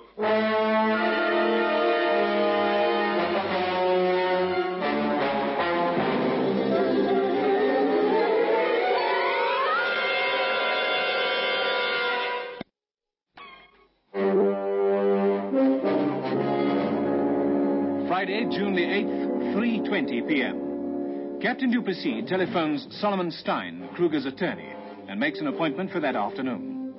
Stein is a large, florid-faced man with penetrating grey eyes. He waves Captain Duplessis to a seat and leans back in his comfortable chair, tenting his fingers and raising an eloquent eyebrow. You put me in a difficult position, Captain. Whatever goes on between an attorney and his client is privileged information. Yet I naturally wish to do everything I can to help bring my client's murder to justice. How can I help you? It's probably the information that you would consider privileged that's going to be of any use to us, Mr. Stein. Let's start with the straightforward things. Who benefits materially from your client's death? Anita does, his wife. They have no children. She is his sole heiress, but I hardly think that's a motive for murder, Captain. Not in the circumstances. What circumstances? I understood that Krueger was extremely well off. His wife talked about properties, mineral rights, investment speculations. She says they've never wanted for anything. Just how extensive is the estate? Yes, I suppose you will have to know about this. You'll find out about it sooner or later. The estate is practically non-existent. What? Martin Krueger was a gambler, a compulsive gambler. Made a great deal of money, invested it wisely, but he lived well, certainly at least up to his means. About 2 years ago, I'd say he was worth several $100,000. That was 2 years ago. Today, 2,000 or 3,000 at the most. But that house of theirs in Hyde Park, that must be worth a lot of money. And his cars. Mortgage to the hilt. The house, the cars aren't fully paid for. That leaves you with the furniture and so on. It doesn't add up to a great deal. I see. Does Mrs. Krueger know about all this? You'll have to ask her. I'm afraid I don't know. You said Krueger was a compulsive gambler. In what way? Recently, in every way possible. You can be found in any of those Hillbrow clubs before you people closed them down. The races, the bookmakers, Krueger would bet on anything. Recently, he's been plunging deep. Going down to Swaziland, taking more and more cash with him, selling up everything here, raising capital however he could, and handing it over at the gambling tables down there. The last trip of his, about a month ago, dropped over 50,000 rand. I didn't know people gambled for those kind of stakes. Can you think of anybody who would want him killed? No, no one. Krueger was a loser, not a winner. It's the winners that make enemies, the people he wins from, not Krueger. People liked him. He was easygoing, generous, thoughtful. So there you have it, a man who's lost everything, who doesn't have an estate to provide a motive for murder, and one who's extremely well liked. Who would want to kill him?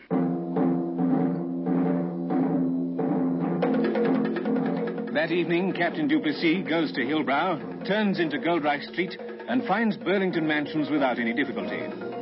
He checks the tenants' list in the foyer and finds the name J. Argus opposite number 1203. He takes the lift to the 20th floor and knocks on the door of a flat.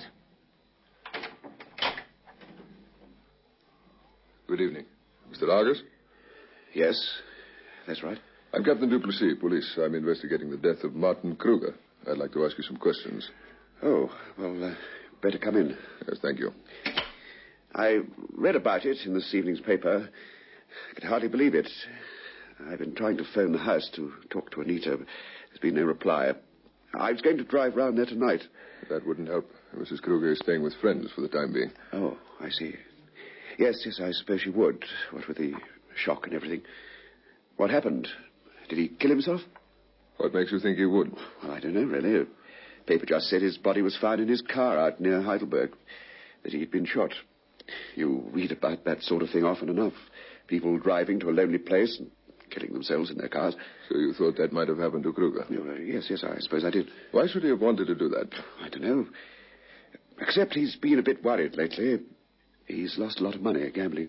He told you about that? He didn't have to. I've been with him to Swaziland a couple of times.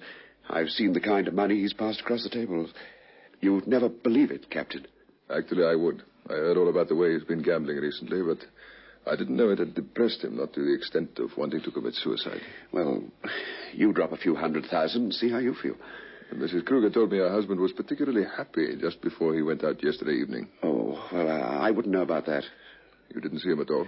Not yesterday, no. A couple of days before that. Where were you last night, Mr. Argus? Me? Well, what do you want to know that for? Oh, routine questioning. Of course, you're not obliged to tell me anything, but I thought if you had nothing to hide, you'd want to help us as much as possible. Well, the thing is that I stayed in last night. Came home straight after work, and I didn't go out at all. I had a pretty rough night the night before, you see. But I sort of wanted to recuperate. Can anybody vouch for your having been here? No, I don't think so. I didn't have any visitors. Went to bed early, about 8:30, 9 o'clock. And between, say, 6 o'clock and 9 o'clock, what did you do? Nothing much. Had a couple of beers, read the paper, listened to some music, had a bath, went to bed. I told you I just messed around the flat, that's all. I see. Mr. Argus, do you know of anyone who might have wanted Martin Krueger dead? Anyone at all? No, nobody. Everyone liked Martin. He was a great guy. When you ask anybody, Captain, he was a mate to the whole world. Didn't have a single enemy. He had one, Mr. Argus. The one who killed him.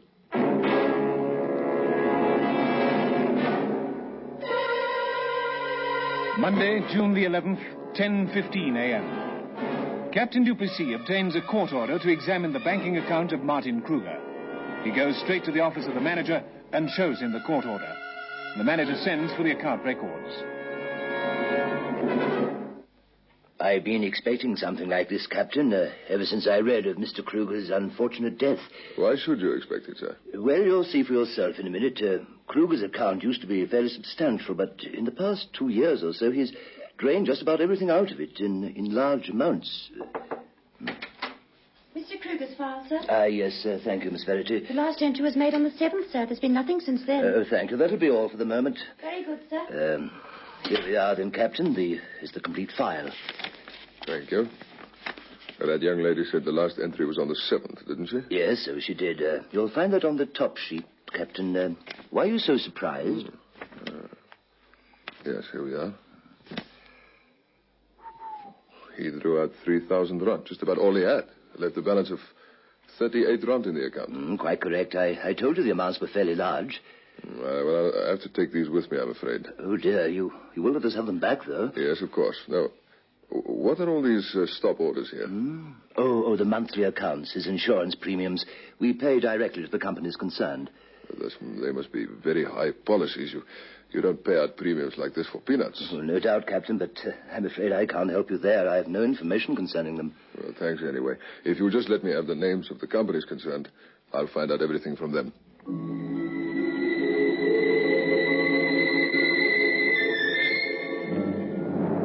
Captain Duplessis ascertains that Martin Krueger had carried extremely heavy insurance and that the policies had only been taken out over the previous 3 months.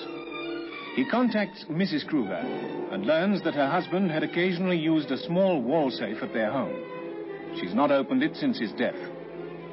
He later picks her up and takes her to the house, opening the safe with a key on a ring found in the death car.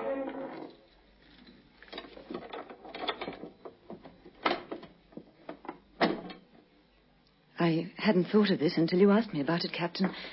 Martin used it very seldom. This is what I was hoping we'd find. The insurance policies. Didn't you know about them, Mrs. Krueger? No, I'd no idea. Martin never mentioned them to me.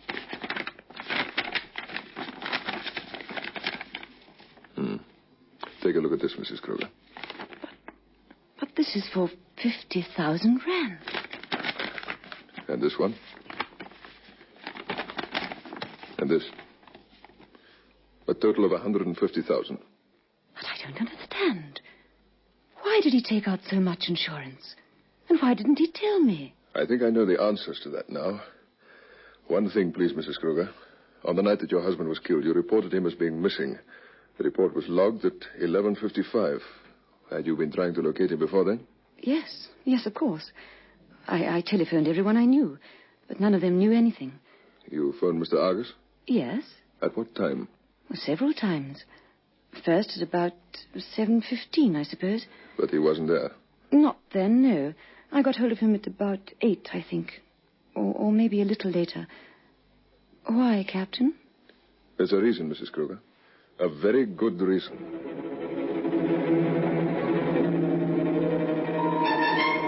6:12 p.m. Captain Duplessis, accompanied by Sergeant Nico Barnard, again knocks at the door of flat 1203 Burlington Mansions. Again, the door is opened by Johnny Argus. At the sight of the uniformed policemen, Argus's face goes pale. Oh, it's you, Captain. Well, what can I do for you? Some more questions, if you wouldn't mind. This is Sergeant Barnard. How do you do? Do, sir. Oh, come in then. Thank you. I thought you'd asked all your questions. Not all of them, no. You told me you were here in your flat from after work on the night of the 7th, Mr. Argus. I asked you if anybody could confirm it. You said no. You forgot about Mrs. Krueger, didn't you? She telephoned you. Oh, yes, of course she did. I forgot about it, that's all. There you are. Now you know I was here. Yes, we know you were here when she phoned, at 8 o'clock. And you weren't here when she phoned at 7:15. Where were you, Mr. Argus? But I don't understand. I was here. Martin Krueger was killed at approximately 7 o'clock. But I didn't do it. Were you on the Heidelberg Road at that time? No. Someone might have seen you, recognized your car. No, nobody. Where is your car, Mr. Argus? It's in the basement garage. There were tire prints of a second car at the scene of the murder. Will they match your car's tires? No, of course not. I think they will, Mr. Argus. What did you do with the gun? I didn't have a gun. I've never owned one. You used Kruger's. He had a license for a .45. It's missing. And he was shot with a gun of that caliber. But it wasn't me. It wasn't. Where's the 3,000 rand, Mr. Argus? What? The money Krueger drew out of his banking account the day he was killed. The day he paid you to pull the trigger. No, it's not true. Are these your keys, Mr. Argus? Yes, they're mine. The car key, front door key? Yes. And this one? I don't remember. It's an old key. It doesn't look old. You know what it looks like to me, Mr. Argus. The key to a safe deposit box. When we find the box, you know what I think we'll find in it? 3,000 rand. And the bank will have a record of your visiting the place on Thursday the 7th. I thought you were such a good friend of Kruger's. I was. Then why did you kill him? Because I was his friend. He begged me to. He paid me, insisted I take the money. I didn't want to, but he made me take it. So that his wife could get the insurance money? Yes. If he'd killed himself, they wouldn't pay.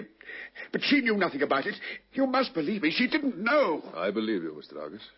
Everyone who knew Martin Krueger said he was kind, generous. That was the only way he could think of to leave something to his wife. John Timothy Argus, I'm arresting you for the murder of Martin Krueger.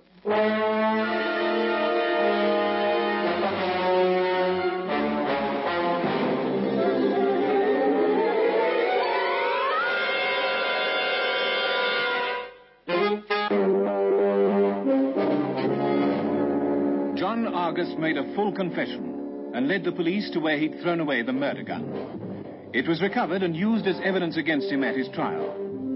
In his summing up, the trial judge accepted that Krueger had paid Argus to shoot him, but stressed that this in no way excused the act of murder itself. Argus was found guilty and sentenced to death. And 2 months later, he died on the gallows at Pretoria Central.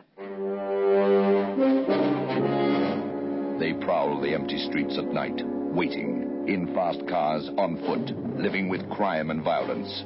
These men are on duty 24 hours out of every 24. They face dangers at every turn, expecting nothing less. They protect the people of South Africa. These are the men of squad cars.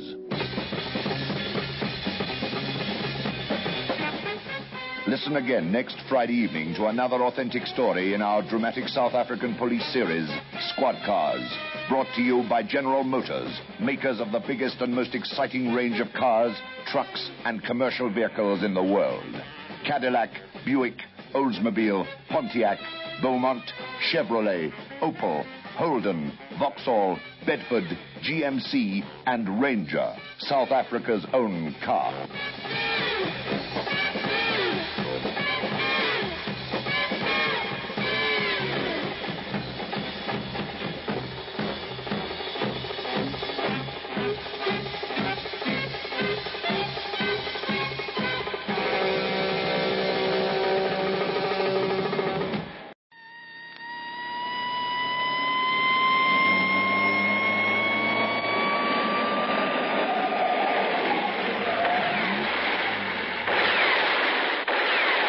Squad Cars.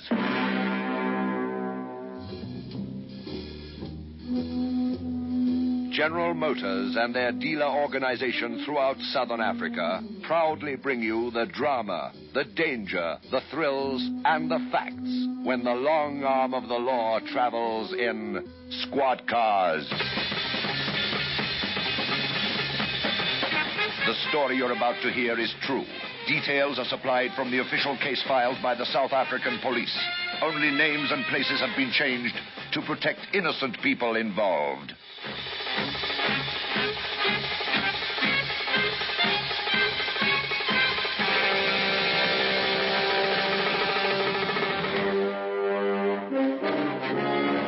Thursday, December the 5th, 4:50 a.m. Dawn hasn't yet begun to color the blackness of the early morning Durban sky. In the moistness of the air, street lamps are blurred islands of yellow. A solitary car cruises slowly down West Street, its headlights misted pools like the drowsy eyes of a yawning drunk. The car stops for a street traffic light, which flashes out an officious command of red to an otherwise empty street. In the car are Detective Sergeant Michael Vincent and Constable Adrian Bester. The night for them has been routine. A brawl at a beachfront nightclub, a burglar alarm in a city departmental store triggered by an incautious cat, a prowler reported for the 12th time in as many weeks by a lonely old woman to whom the investigating policemen are welcome company. The traffic light cools to green, and the car moves on, heading towards the West Street groin. Another wild night, eh, Constable? Suits me, Sergeant. I'm a peace-loving type. Then you're in the right job. Nothing dangerous ever happens on the force, you know that. Yeah, that's why I joined the force, Sergeant. Yes, for the peace of it. And I've got the scars to prove it. You'd be a funny kind of cop if you didn't have a scar or two. Where to now? Snow Parade or Addington? Oh, let's see if there's anything down Addington way. And cruise back along Point Road. Right, Sergeant. Hold it. Slow down. Hey, what's that? Somebody lying in the gutter over there. Could be a drunk. Could be something worse. Let's take a look.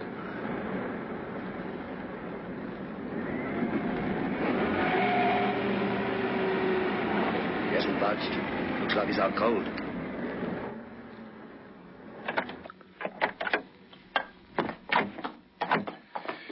All right. Lying face down, one arm flung over his head. Can't see much. Oh, let's have a look now. Come on. Down over. Oh, somebody didn't like his face very much. Yeah, he's no drunk. Assault victim.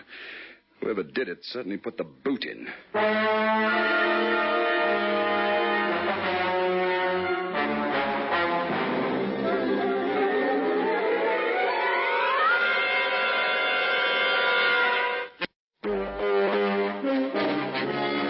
Detective Sergeant Vincent goes through the man's pockets while he waits for an ambulance to arrive.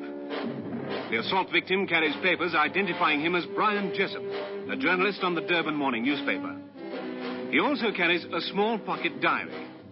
Next to December the 5th is a cryptic entry, Benji Dacha. Sergeant Vincent's eyebrows flicker briefly. Then he returns the papers and diary to the unconscious reporter's pockets. The ambulance arrives, and the policemen follow it to Addington Hospital. We put 8 stitches in that gash in his forehead and 5 in the cheek. Looks like a ring could have ripped it open. He's got 2 or 3 cracked ribs. I can't be more definite than that until I've had a look at the x-rays. Oh, and probably concussion, of course. Those injuries are consistent with an assault, Doctor. Well, he wasn't hit by a train, Sergeant. Not right in the middle of West Street. It could have been a car accident. No, I was just being facetious. It's been a long night, I'm sorry. Yes, definitely an assault. No two ways about it. And from the looks of it, probably more than one man was responsible for it. Is he still unconscious? Can we talk to him? No, he's right out. I've given him a pretty strong sedative. He'll sleep for hours yet. Mm-hmm. I wouldn't like to have his head when he wakes up. One other thing, Doctor. Could he have been smoking dachau? Dachau? No, I shouldn't think it likely. I know the smell of it rather well. We get enough people brought in here who have been smoking the stuff, and it seems to cling to their clothes and comes out of their pores. I didn't smell anything like that in him. No, neither did I.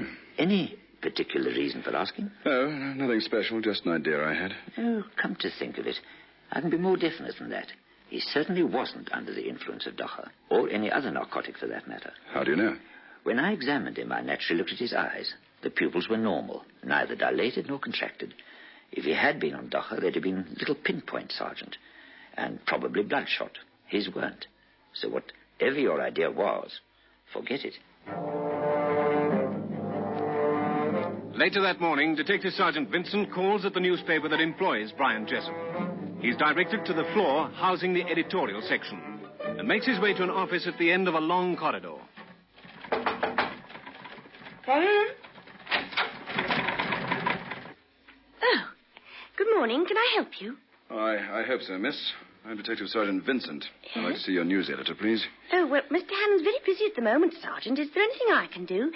I'm his secretary. This is official business, miss, about your Mr. Jessup. Oh, I see. Just one moment, please. Thank you. Mr. Hannon, there's a policeman here to see you about Brian Jessup. Yes, that's right. It's a Detective Sergeant Vincent. Yes, of course, right away, sir. Would you come through, please, sir? Thank you. Thanks very much. Detective Sergeant Vincent, Mr. Hannon. Ah, please come in, Sergeant. Thank you. That will be all, thanks, Miss Jamison. Oh, very good, sir. Please sit down, Sergeant. Thanks. My secretary said this was in connection with young Brian. Is that right? Brian Jessup, yes, that's right, sir. How young is he? Oh, just a lad, 19 or 20. He's one of our cadet reporters, but he won't be a cadet for long. Bright boy. Perhaps you read our expose story on the dachau business in yesterday's edition. He wrote that. I see. That makes things a bit clearer. Well, he's written a whole series on the subject. We were going to run them once a week. We're going to? Yes, the editor's put a stop to that. Says if it means putting our reporters in danger, he won't print the stories. In a way, he's right, of course, but it seems a pity as far as the lad's concerned. He's put a lot of work into the series. I'm afraid you're going a bit too fast for me, sir. You think there's some connection between the story and the assault. Why?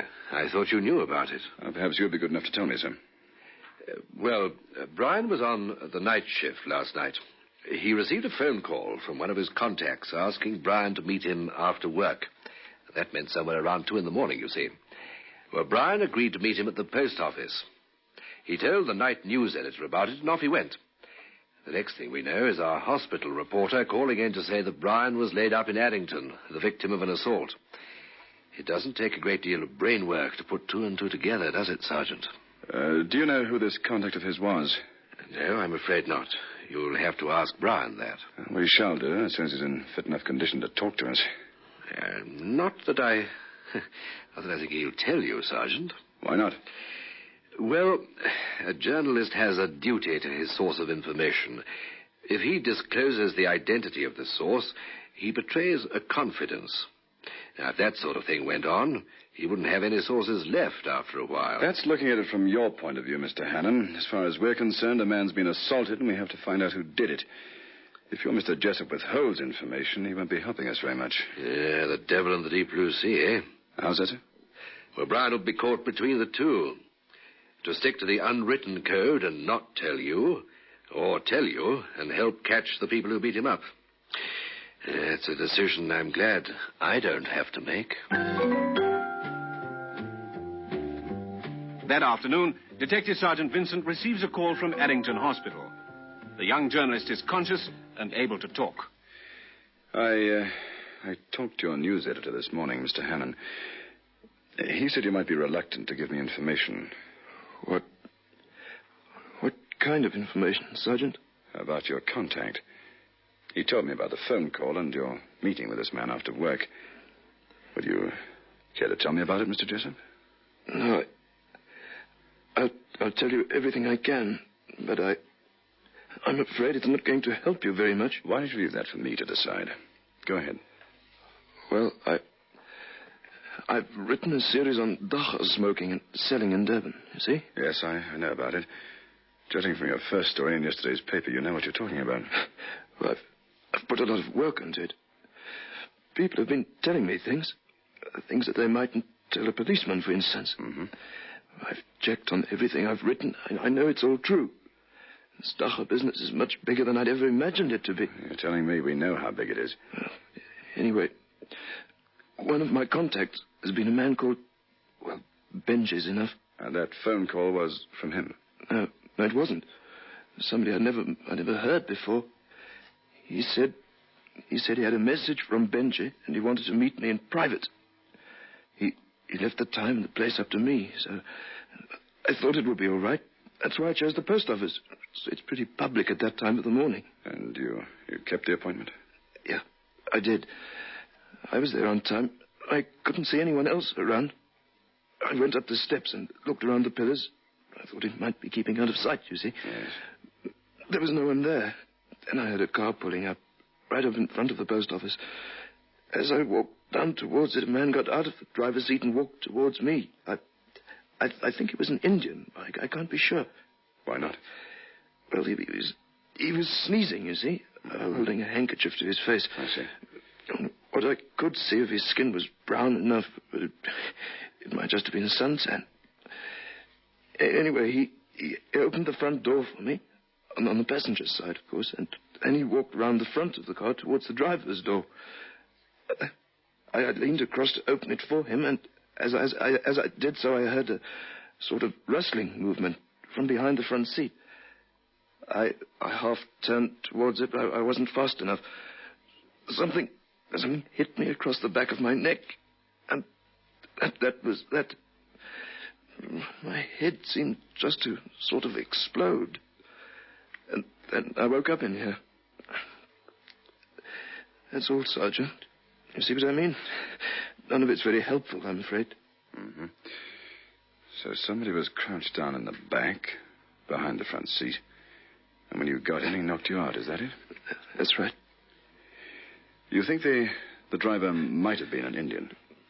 Yeah, but like I said, I can't be definite.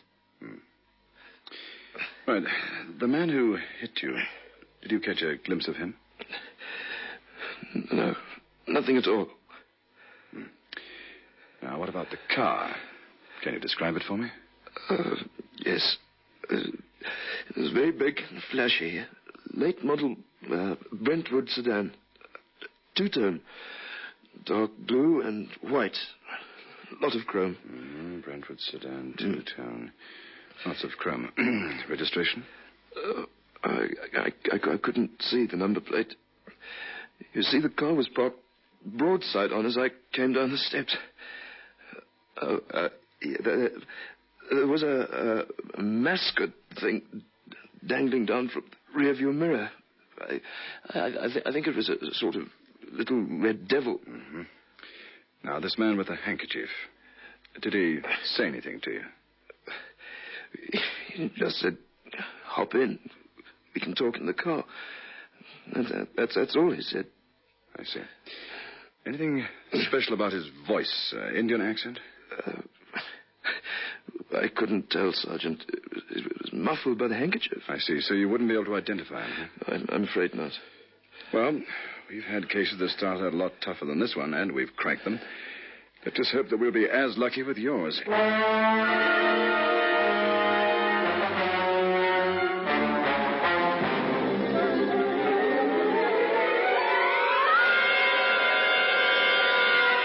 Take a holiday in your Chevrolet. South Africa is asking you to call. Drive a Chevrolet, the car that stops today. Through the land we love, by far the best of all. On the open road or where the traffic's heavy, performance is sweeter, nothing can beat her. Life is completer in a Chevrolet. not take a ride? See the countryside. See it in your Chevrolet. 1970 Chevrolet. It's your most powerful reason for going automatic. Bigger big sixes. Vivid new V8 power. Consider yourself spoiled by new power on the grand scale. Consider yourself promoted to executive suite luxury. Chevrolet Constantia and Commando for 1970. Consider yourself. Chevrolet does. So why not take a ride? See the countryside. See it in your Chevrolet. Monday, December the 9th. 4 days have gone by since the vicious assault on the young reporter. 4 frustrating days for Detective Sergeant Vincent and members of his squad investigating the assault. They've checked on known members of the various dacha peddling rings in Durban. They've cross-checked on motor cars belonging to these members. But the distinctive blue and white Brentwood sedan hasn't come to light. They've tapped their minds of informers without success. Even in the underworld, no one is talking about the assault. Detective Sergeant Vincent reports bleakly to the Brigadier, his superior officer. We got absolutely nowhere, sir. Every lead we follow peters into nothing. I suppose this lad really was assaulted. He didn't make up the whole thing just for the sake of a story in his paper. If you'd seen him that morning, sir, lying in the gutter with his face all kicked in, you wouldn't have to ask that question, sir. He was beaten up, all right, viciously and cold-bloodedly. They knocked him out in the car and hammered him while he was unconscious. It wasn't very pretty. But what was the motive for the assault, Sergeant? A warning, I think, sir. Jessup had written 6 stories about dacha in Durban. They'd only published the first one so far. I think they beat him up as a warning not to print the rest of the series. Possibly. But that first story didn't say much. Just a broad outline of the way things are. And heaven knows they're bad enough. You can get dacha from just about every second rickshaw puller in town, not to mention the waiters. I read the rest of the series, sir. Young Jessup really got into the heart of the matter. Without actually naming names, he pinpointed the 3 big men behind the gangs, plus a whole lot of smaller fry. How did he get this information? By asking the right people the right questions, sir. The kind of people who talk to him, but not to us. And, of course, the papers pay for information like that, sir. Yes, of course. Did you learn anything from his stories? No, sir. There wasn't anything there that we didn't know already. I recognize the people he was referring to, of course. We know who these people are. We know to what extent they're involved, but we've practically got to catch them red-handed before we can take them to court. Can't do much without evidence, sir. Yeah, I know. Same old story. What about this car? Well, sir, none of the gang members down here drives a car like that, sir. It'd be distinctive enough without the Red Devil mascot, but nobody I've spoken to recognizes it. So it's an out-of-town car, then? Most likely, sir. Probably one of the Johannesburg mobs, the Bantu thugs that come down here for easy pickings. They drive back with a bootload of dacha. Yes, I know the drill. And unless we catch them right in the act, there's not a blessed thing we can do about it. The only thing that's bothering me about that theory, sir, is the fact that we generally know when these mobs come down. We keep a watch on them most of the time, but there's no one around Durban at the moment in a car like that. Well, it's about the best lead you've got, Sergeant. Stick to it. I want these dacha rings smashed, put out of action, permanently. Even if you locate the car, there seems to be little chance of finding out the truth about the assault on Jessup. Without him being able to identify any of them, we can't get a conviction. And intensive investigations on the part of the police have met with no success. With other cases piling up daily, the pressure on the assault case becomes less urgent, but the file remains open. In the small charge office of the Isipingo police station, a telephone rings shrilly. Isipingo Police, Sergeant Venter speaking. Oh, Sergeant, this is Muriel Walsh. I own the Jabula cash store the other side of the main road. Yes, Mrs. Walsh. What's the trouble? Well, there's been a burglary at my store, Sergeant, and my night watchman has been injured rather seriously, I'm afraid. Mm-hmm. The people in the car shot him when he tried to stop them. But he's still alive, is he? Oh, yes, and I've already called an ambulance. My own doctor is attending to Jeremiah at the moment, but he says it's essential that he be taken to a hospital without delay. Yes. Has he told you anything about the robbers? Yes, he has. According to him, there were 3 men, 3 Bantu men in a large Johannesburg car. They got away, of course. They simply shot poor Jeremiah and drove away. Heading in which direction? Towards Durban. They turned left onto the main road. I'll put out an alert on the car and its occupants, Mrs. Walsh. Thank you. I don't suppose you know the make of the car, do you? Oh, yes. Jeremiah was most insistent about it. He said it was a blue and white Brentwood sedan. Sergeant Fenter immediately contacts Flying Squad Headquarters, Stamford Hill. He relates the facts of the report from Mrs. Walsh, and the information is typed out in the form of a radio message. This message is then taken at once to the officer in charge of the radio room. He glances at it and hands it to a constable in the transmitting room. Here, Constable. Transmit to all cars immediately. Right, sir. Control to all cars. Control to all cars. Be on the lookout for a late model Brentwood sedan, dark blue and white, believed to be heading towards the Durban area from Isipingo.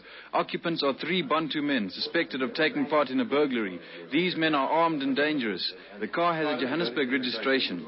I repeat, a late model Brentwood sedan, dark blue and white, with a Johannesburg registration. Intercept and arrest occupants. 11:50 p.m. The late-night Saturday traffic is beginning to thin out as the cinema crowds head homewards. Car 27 proceeds south on Moore Road, cruising slowly. At the wheel, Constable Bester glances idly at faces on the right-hand side of the road. Beside him, Detective Sergeant Vincent takes in the human traffic on the left-hand side. Thus far, the evening has been quiet. No familiar faces this side, sir. You spot anyone your side? Oh, a few, but nobody important. None of the known housebreakers or pickpockets. Still, this wouldn't be a good area for them. They want crowds, excitement, bustle. They don't operate in the quiet residential areas. There's a group hanging around on the next corner, sir. Mm-hmm. Looks like a bunch of loafers. All right, slow down as you pass them. They don't know we're in the vicinity. Keeping an eye on them.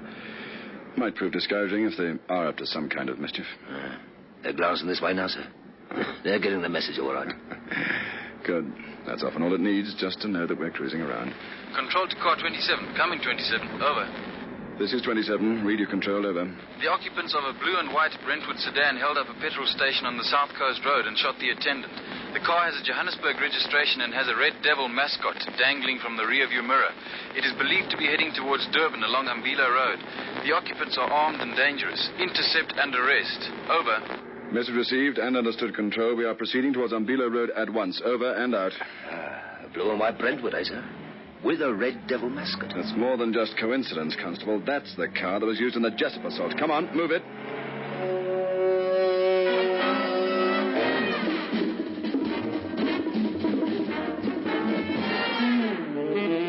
We're getting towards the end of Ambila now, sir. Not a sign of them. They could have switched one of the side roads, but I doubt it. You know what these thugs are like. Eggers as big as footballs. They like to stick their necks out and flash their cars around. Even after committing 2 burglaries in one night, sir? Especially then. Makes them feel like big-time gangsters. If they could, they'd stick a sign to that effect on the doors of their car. Hey, hang on, sir. What is it? There's a car heading towards us now. Uh-huh. Blue and white. And it could be a Brentwood. Cruising nice and slowly, as though they haven't got a care in the world. All right. Easy now. Let's get a look at them. 2 men in front, both Bantu. Looks like another in the back. It's a Brentwood, all right. No mistake about that. And there's something red dangling behind the windscreen, sir. That'll be the mascot. Right. Let them get past, then do a U-turn and close in on them. Try not to make too much fuss about it. Maybe we can sneak up before they realize we're onto them. Hello, sir. They're going past now, sir. Okay. Definitely 3 occupants, all Bantu. All right. Make your turn now. They're about 60 yards in front, sir. 2 cars are between us. Shall I close in on them? Yeah, do that. If we stick behind this second car, we ought to be able to get within 10 or 15 yards of them without them spotting us. Well, let's hope so anyway. I can crowd them and force them off the road if they're not moving too fast. Blast, they've seen us. The man in the back seat's looking around this way. Close in, now. Right, sir. Here we go. Now, they're picking up speed, and that's a powerful car they've got. Give everything you can, Constable. They're swinging out. Going to do a U-turn. Well, they're going to make a chase of it, huh? Here they come. Get after them. They're doubling back. Ram them. I can't mount this island, sir. I'll have to turn around. Hurry it, man. Here we go. Yeah, they've increased their lead, and their driver's weaving in and out of the traffic like a maniac. He doesn't handle the car too well, sir. I think we can close in on them. He's hitting his brake all the time. That'll cost him a few precious seconds. All right, good work. You've narrowed the gap already. Close them another 10 yards, they'll be able to get a shot at them. Not long now. A minute at the most. They'll let Control know what's happening. Maybe they can bring in other cars in this vicinity. Car 27 to Control. 27 to Control. Do you read me, Control? Over. Receiving you, 27. Over. We've intercepted the Brentwood sedan in Umbilo Road. We are in pursuit, heading west on Umbilo. Bring in any other cars in this area, please. Over. Message received and understood, 27. Over and out. We're about in range now, sir. Closing fast. All right, let's see what we can... They're opening fire on us. Yeah. That one came off the right mudguard. Passenger in the back seat, leaning out of the window. All right, let's see how they like a bit of their own medicine. Try to hold her steady, Constable, will you? Hey, you've hit that back window, sir. It looks like another hole on the right side of the boot. Well, we'll have to do better than that, won't we? Near misses aren't going to stop them.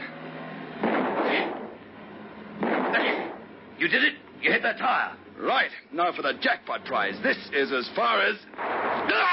Sergeant! He's been hit. All right, you rats. Now for you. I'm going to run them off the road. They won't get far with their flat tire. Here we go.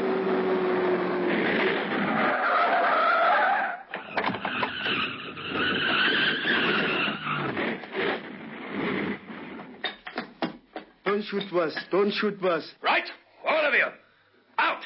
Your little joyride is over.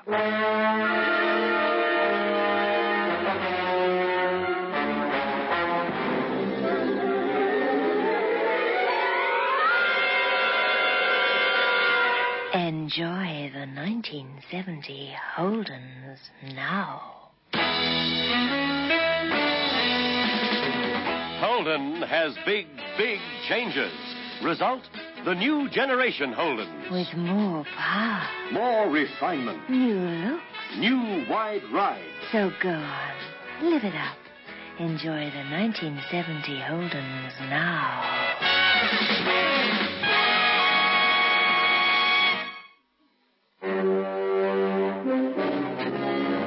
Detective Sergeant Michael Vincent sacrificed his life in the line of duty, but he was instrumental in smashing the drug rings that flourished in Durban at that time. In the boot of the car was found several thousand rands worth of dacha. The arrested Bantu made statements implicating dozens of other men and women, and the police moved swiftly that night in rounding up many of them. At a later trial, one of the Bantu was found guilty of the murder of Detective Sergeant Vincent and sentenced to death. His two companions pleaded guilty to a number of charges of robbery, attempted murder, and trafficking in drugs. They were sentenced to a total of 50 years hard labor. They prowl the empty streets at night, waiting, in fast cars, on foot, living with crime and violence. These men are on duty 24 hours out of every 24. They face dangers at every turn, expecting nothing less. They protect the people of South Africa. These are the men of squad cars.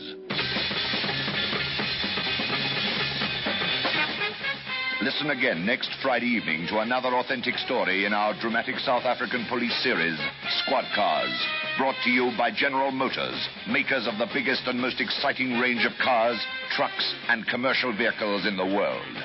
Cadillac, Buick, Oldsmobile, Pontiac, Beaumont, Chevrolet, Opel, Holden, Vauxhall, Bedford, GMC, and Ranger, South Africa's own car.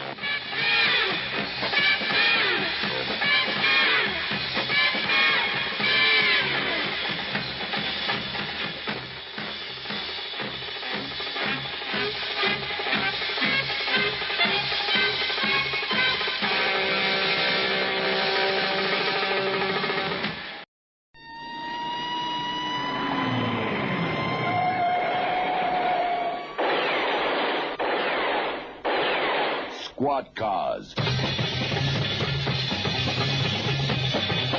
The story you're about to hear is true.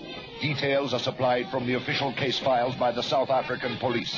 Only names and places have been changed to protect innocent people involved.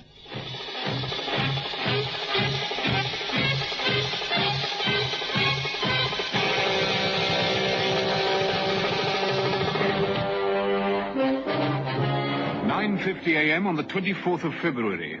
The Magistrates' Court, Cape Town.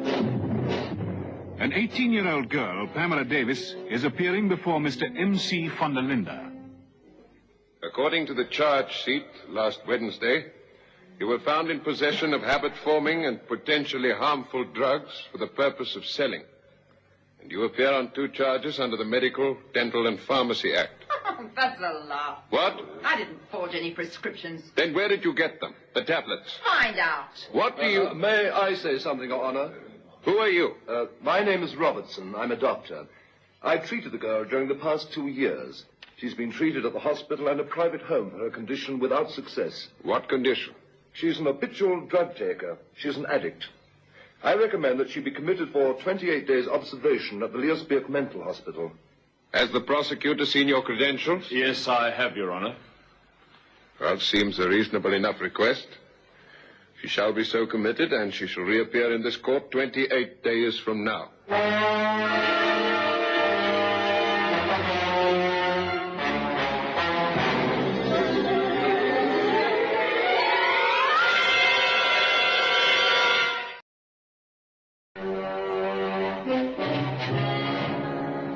Just a minute. I'd like a word with Miss Davis. Oh, it's you again. Why don't you leave me alone? Look, I'm trying to help you, Miss Davis, and others like you. You put us off the trail with that story of those forged prescriptions. Now that I've had time to think about them and investigate them, I've come to the conclusion that you had them to hand as alibis if and when you were picked up. You think what you like. I know a little of what you're going through. You could prevent it from happening to other young people. Don't tell me you like your life. It was groovy till you pitched. Yes, I've heard all that before. One other question. What does the word lodestar mean to you? Thrills, old man. All right, take her away. Come along, then. All right, all right. Hey, Ruby. Yeah? Anytime you want to make the scene, call me. She's a hard case. You're Dr. Robertson. That's right. Any hope for that kid? It's going to take a long time. She'll be rehabilitated gradually. We'll cut down on the doses she's been having so that the withdrawal symptoms aren't drastic and unbearable. Have you met the parents? Yes. Typically bewildered. They don't know how their daughter's got like this. I suppose it's the old story when it comes to her whereabouts and associates. Yes. Yes. Yeah, I feel all this very strongly. I've got teenage kids of my own. Not like her. But it could have happened. As Pam's from a broken home. The father divorced the mother and got custody of Pam. He subsequently remarried, and Pam and the stepmother, well, it's a familiar story. Yes. Why did you ask her about the word lodestar? Well, it was written on the back of a cigarette packet, which I found under the dashboard of her car. Mean anything to you? No. But do you think it might be helpful? Nothing else to go on. How did you come to pick her up? She went off the road at a construction site, rammed a grader. She was carted off to Newlands police station and charged with drunken driving. When the district surgeon examined her, he discovered she was as high as a kite on drugs. I got called in. I found enough stuff in the boot of her car to stock half a dozen chemists. And what sort of stuff? No, Dexedrine tablets, black bombs, different kinds of amphetamines. And she won't talk, eh? Well, you heard her just now. She thinks I'm a great joke. Yes, I get the same kind of crazy talk myself. But do me a favor, Doctor. If you come across anything, if she says anything that you think might help, I'd be very much obliged if you'd be in touch with me. Well, of course. Where can I contact you? Headquarters, Barrack Street.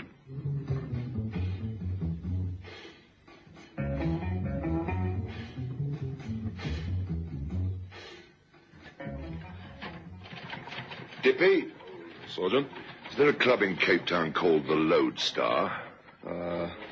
Not unless it's brand new.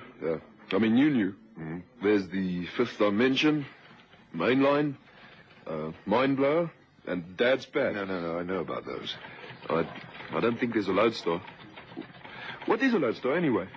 It's a star to steer by, like the Pole Star. Has to do with navigation. And ships, eh? Ships. Look, give me the newspaper. Newspaper? On the filing cabinet there. Thanks.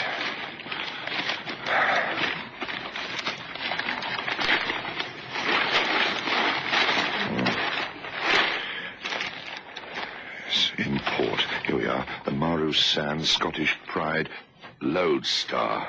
So it is a ship. Why the devil didn't I think of that before? Well, it could be a coincidence, Sarge. Well, I'm going to follow it up. Huh? Look, just hang on a sec. Just let me get things straight in my mind. Do you think you could get hold of a raver's gear? You mean make like a hippie? That's right. I think so. I'd need a wig and a moustache. And bell-bottom trousers with Chelsea boots and a wild shirt. Yeah, and not forgetting my granny glasses. Right. And then? Well, you get organized in that direction. Huh? I've got a little checking of my own to do first.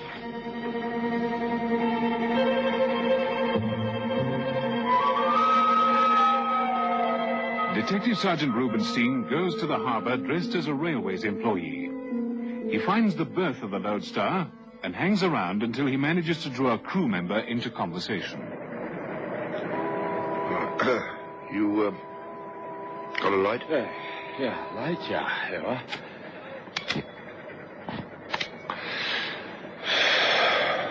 Thanks. Where are you from? From Hamburg. And the ship? She's British. What do you got on board? Sugar. Oh, when do you leave? Well, I don't know, actually. There's some sort of hold-up. New destination, I think. I don't know. How long have you been in port? Since last Tuesday. Nearly a week. You must be bored still. No, it's nice to be in port. What do you do with yourself? Oh, there's plenty of work on the ship. Chipping, painting, you know. And when you're off? We spend our time ashore. Doing what? Looking for girls. Where do you look? Well, you don't have to go far. Nightclubs? Yeah. Bet you boys could show us a thing or two. I bet we could, yeah. Where'd you like going best? The Top Hat. Oh, yeah, the Top Hat. That's in Lewis Street. Yeah. Do all you boys go there? Most of us. Will you be there tonight? Yes, I have a date there. If she turns up, of course. Look, I'll come along. Maybe you can show me the ropes. Fix me up with a bird as well. Sure. What time? Oh, say about 9. Things will be quiet until then.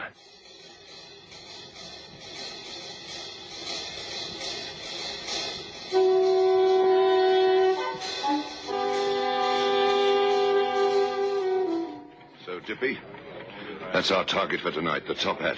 All right, Sarge. How do I look? You wouldn't get in my front door. Authentic, huh? It's terrific. Because though you need a bath. How did you get in here without getting arrested? I didn't. I changed here. I'm worried about getting out. Right. Now, listen to me carefully. This is the plan. I'll be there with a German member of the crew.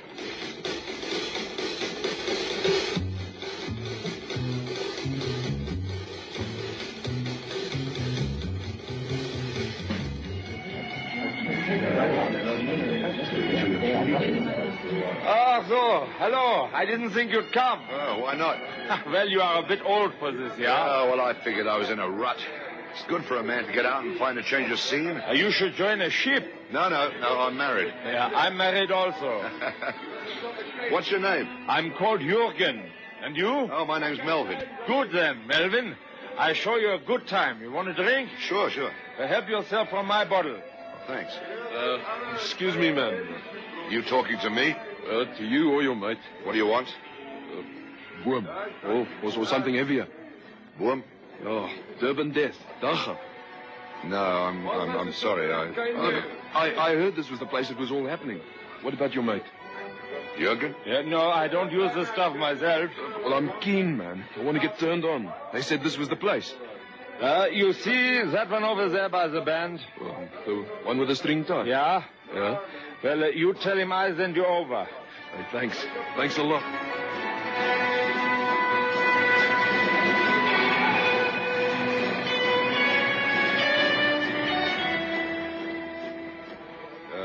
How's it?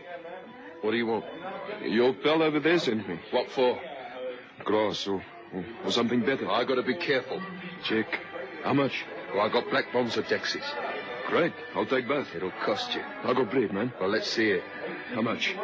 Plenty. This stuff's hard to come by. How much? 5 rand. Hey, what are you selling for that kind of bread? Taxis. How many? 10. Gee, that's steep, man. Well, take it or leave it. Okay, I'll take it. £5 you said. Here's the stuff. Hey, thanks, Dad. See you around.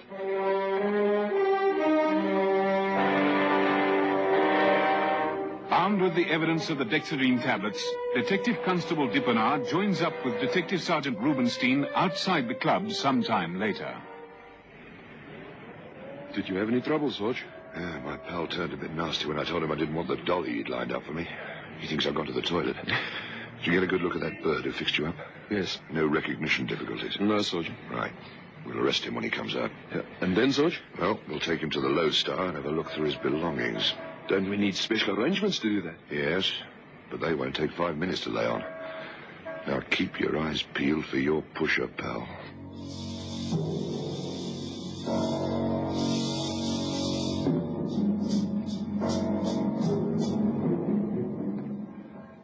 Here he comes now, Sergeant. The one with the girl. Right. Good evening. I'm a police officer, and I'm arresting you for being in possession of potentially dangerous drugs. Who says so? I do, and I'm a police officer too. I told you looked funny. It is a wig. Well, I'm not just taking this just on your say-so. Haven't you got papers and things? Sure. Here's my certificate of appointment. That's me in the photograph. I'm a British subject. That doesn't put you beyond the law. I demand to see the consul. All in good time. We're paying a visit to your ship first. Well, I'm sure the captain's going to have something to say about that. That's right. We've had a word with him. I'm sure he'll say yes. Come along. Hey, what about me? Have you seen this man before tonight? Nah, she's just a pickup. Yeah, you mind what you say? Go on, miss, go on. Before you get yourself into lots of trouble. Well, honestly, some people. All right. What's your name? Jardine. Right, Jardine. Next stop, the Lodestar.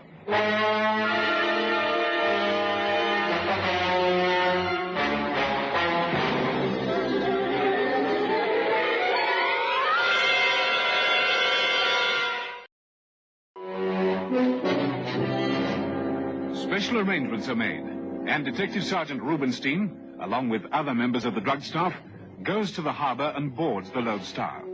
He's met by the ship's master, a man called Tunstall. Now that you've examined my credentials, Captain, and found them in order, I'm sure you'll have no objections if we search this man's quarters and make a routine inspection of the rest of your ship. Well, not at all. I'll help you where and how I can. Where does this man sling his hammer? If you'll come this way.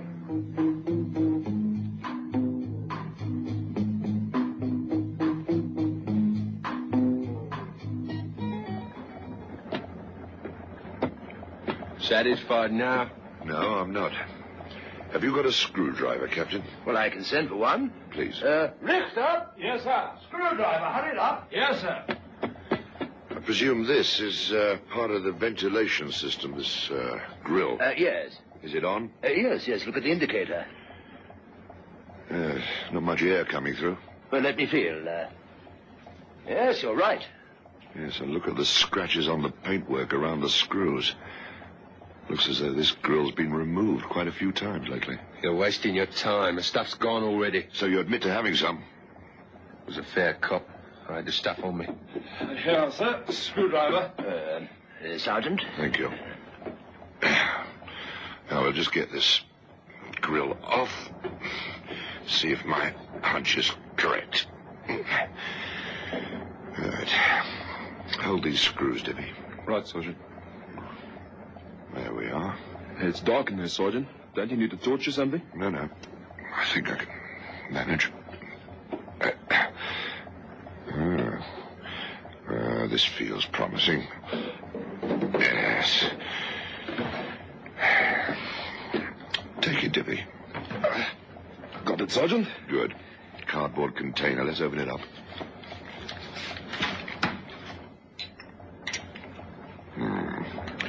Tablets for Africa here.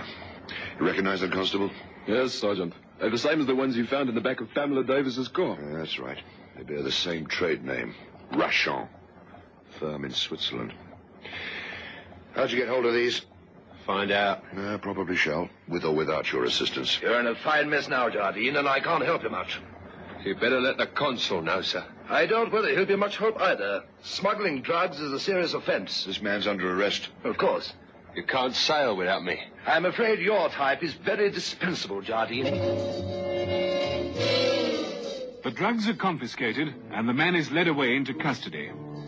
The next day, at the Liesberg mental home, Pamela Davis is taken to an office by Dr. Robertson. In here. What's the scene? Just wait outside. Okay, you're the medic. All right, Doctor? Yes, Sergeant, and she's waiting. Good. All right, Jippy, bring him inside. Come on, Jardine, step lively. In that office there, Dr. Robertson's by the door. Right, Sergeant. Inside, Jardine. All right, don't push.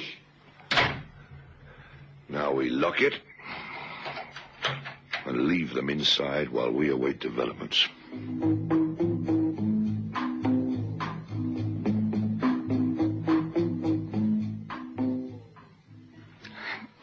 What the devil are you doing here?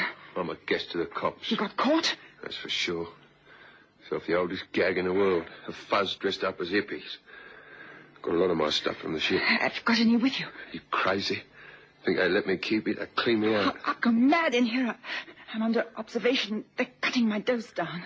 That's bad luck, baby, but don't come crying to me. You should have thought of the future when you turned canary. Canary? Squealed to the face. Split on you? Yeah. I didn't. Come off it. These guys aren't crystal ball gazers, you know. How would they know where to come looking for me? Didn't tell them. I swear to heaven I didn't. What about your mates, then? Ronnie and Jacko? Never. They don't even know where I am or what's happened to me. I ought to break your ruddy neck. Don't be ridiculous. I haven't said a word. They've asked me often enough. I was in a smash. It was an accident. They found the stuff in the car by pure fluke. I think you're a liar. I swear to heaven that's how it happened. Never fancied you high-class chicks. Seems I was right. You keep away from me. I'm going to ram those pretty teeth of yours right down your throat. All right, Jardine, that's enough. Take him away, Constable. We've heard enough. What do you mean? We weren't talking loud enough? We had this office bugged for the occasion. You're not very observant, are you? There's a microphone in the out tray on the desk. It's covered by a sheet of paper. We monitored your conversations through headphones next door. And we've got a tape recording of everything that was said. I should never have tangled with the likes of you. You were very happy while the money was coming in. Take him out, Constable. Come on, Jardine. It's high time I saw a lawyer. What's this consul doing? All in good time. Now then, Pamela, you remember me, don't you? Yeah. You're the one I call Ruby. Where do I find Ronnie and Jacko? You must have lost your marbles, you think I'd tell you that. It'll save me a lot of trouble. Sorry. What's it going to take to straighten you out? I don't know. Tough, because I'm kinkier than a corkscrew. Haven't you had enough? When are you going to realize the game's over? You're in deep and bad. You and your world have got nothing I need. But you're too intelligent to be a dropout and a freak. You're a nice kid. We're all nice kids when we're born. And then the rot sets in. Well, I'm a trier. Yeah. For a square, you're not bad. What does your father think of you? Ask him. I will.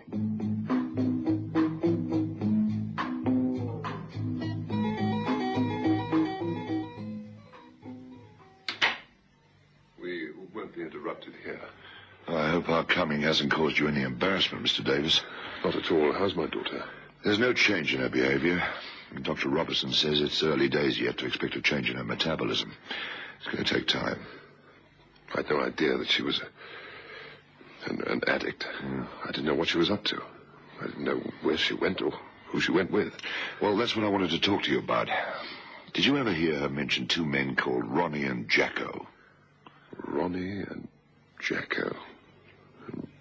No, I can't say I have. Why? We managed to find out where your daughter got hold of that consignment of drugs we found in her car. Oh, that's terrific. It didn't waste much time. No, we had a lucky break. But now we have to find out who's responsible for pushing the stuff here in Cape Town.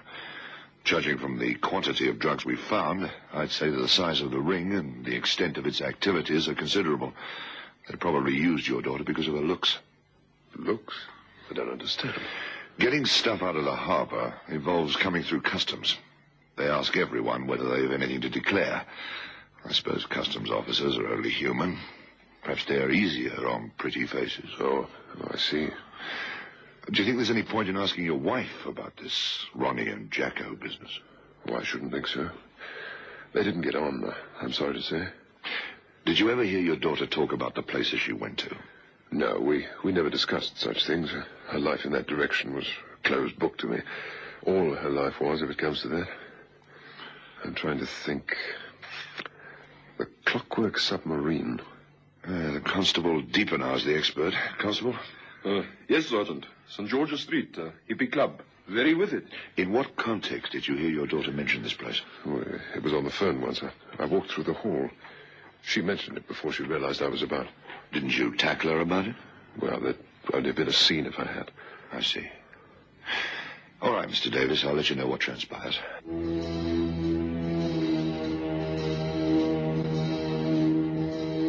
That night, clad in hippie gear, both Detective Sergeant Rubenstein and Detective Constable Dippenaar go to the club in St. George's Street, known as the Clockwork Submarine. They pay £2 each to get in, and they have the backs of their hands stamped to prove that they've paid once, should they want to go out and return. Dippenaar speaks to the man at the door.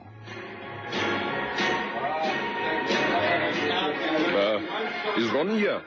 Who wants to know? Me. And who are you? I'm a tourist. Don't get fresh with me, kid, because I'll knock your ears off. All right, cool it, man. We need to get uptight. Ronnie's not here. He's not here. Jacko will do. Behind the bar, where he usually is. Thanks, Daddy.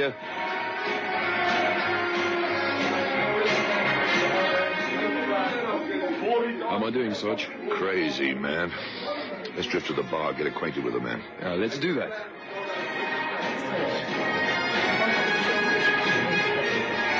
Two brandies. We don't serve liquor here. Yeah, I know. Not officially.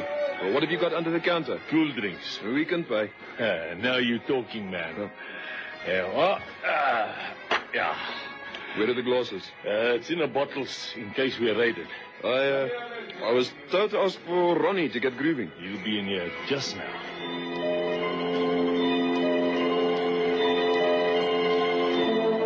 Detective Constable Dippenaar pays £5 for a little plastic sachet containing 10 yellow Dexies.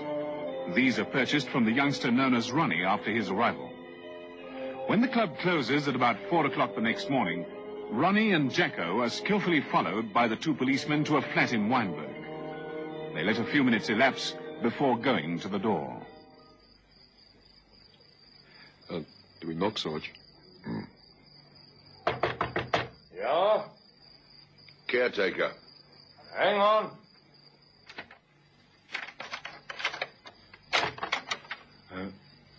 Hey, didn't I see you at the club?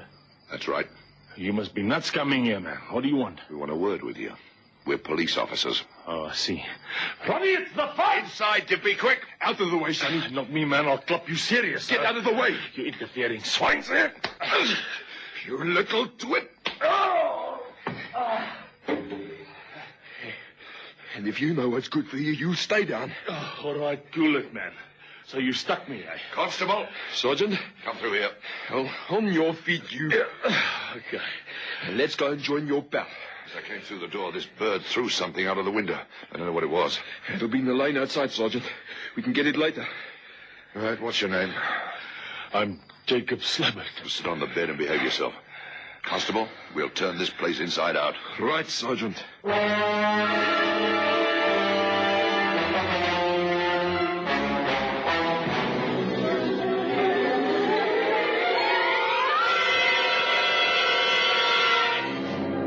The two young men sit cowed on a divan while the police officers search the flat. Their courage is quite gone. They are very frightened. You're wasting your time, you know. I don't think so. We know what we're at. Haven't you wondered about your girlfriend? Who? Pamela Davis. Yeah, that's right. She's a little slutter and a big mouth. She protected you all along the line, if there's any comfort to you. Got it, Sergeant. Well, where? Under the floorboards. Here. Go on, Ronnie, now! Stop him! The other one! Come here, you.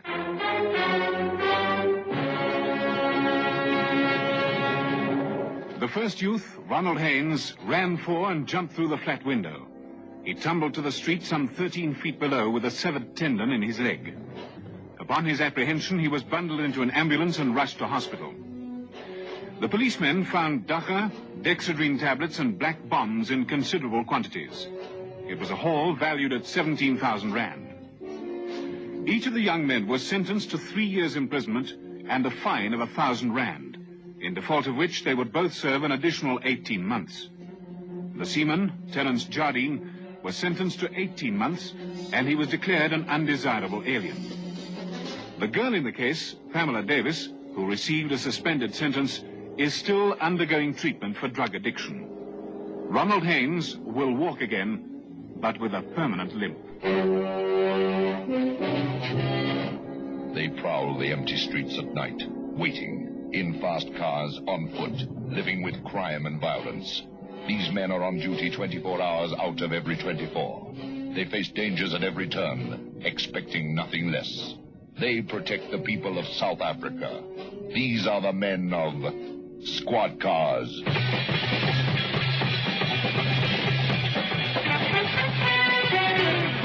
Listen again next Friday evening to another dramatic story in our authentic South African police series, Squad Cars. Squad Cars is directed by Colin Fish and produced by David Gooden.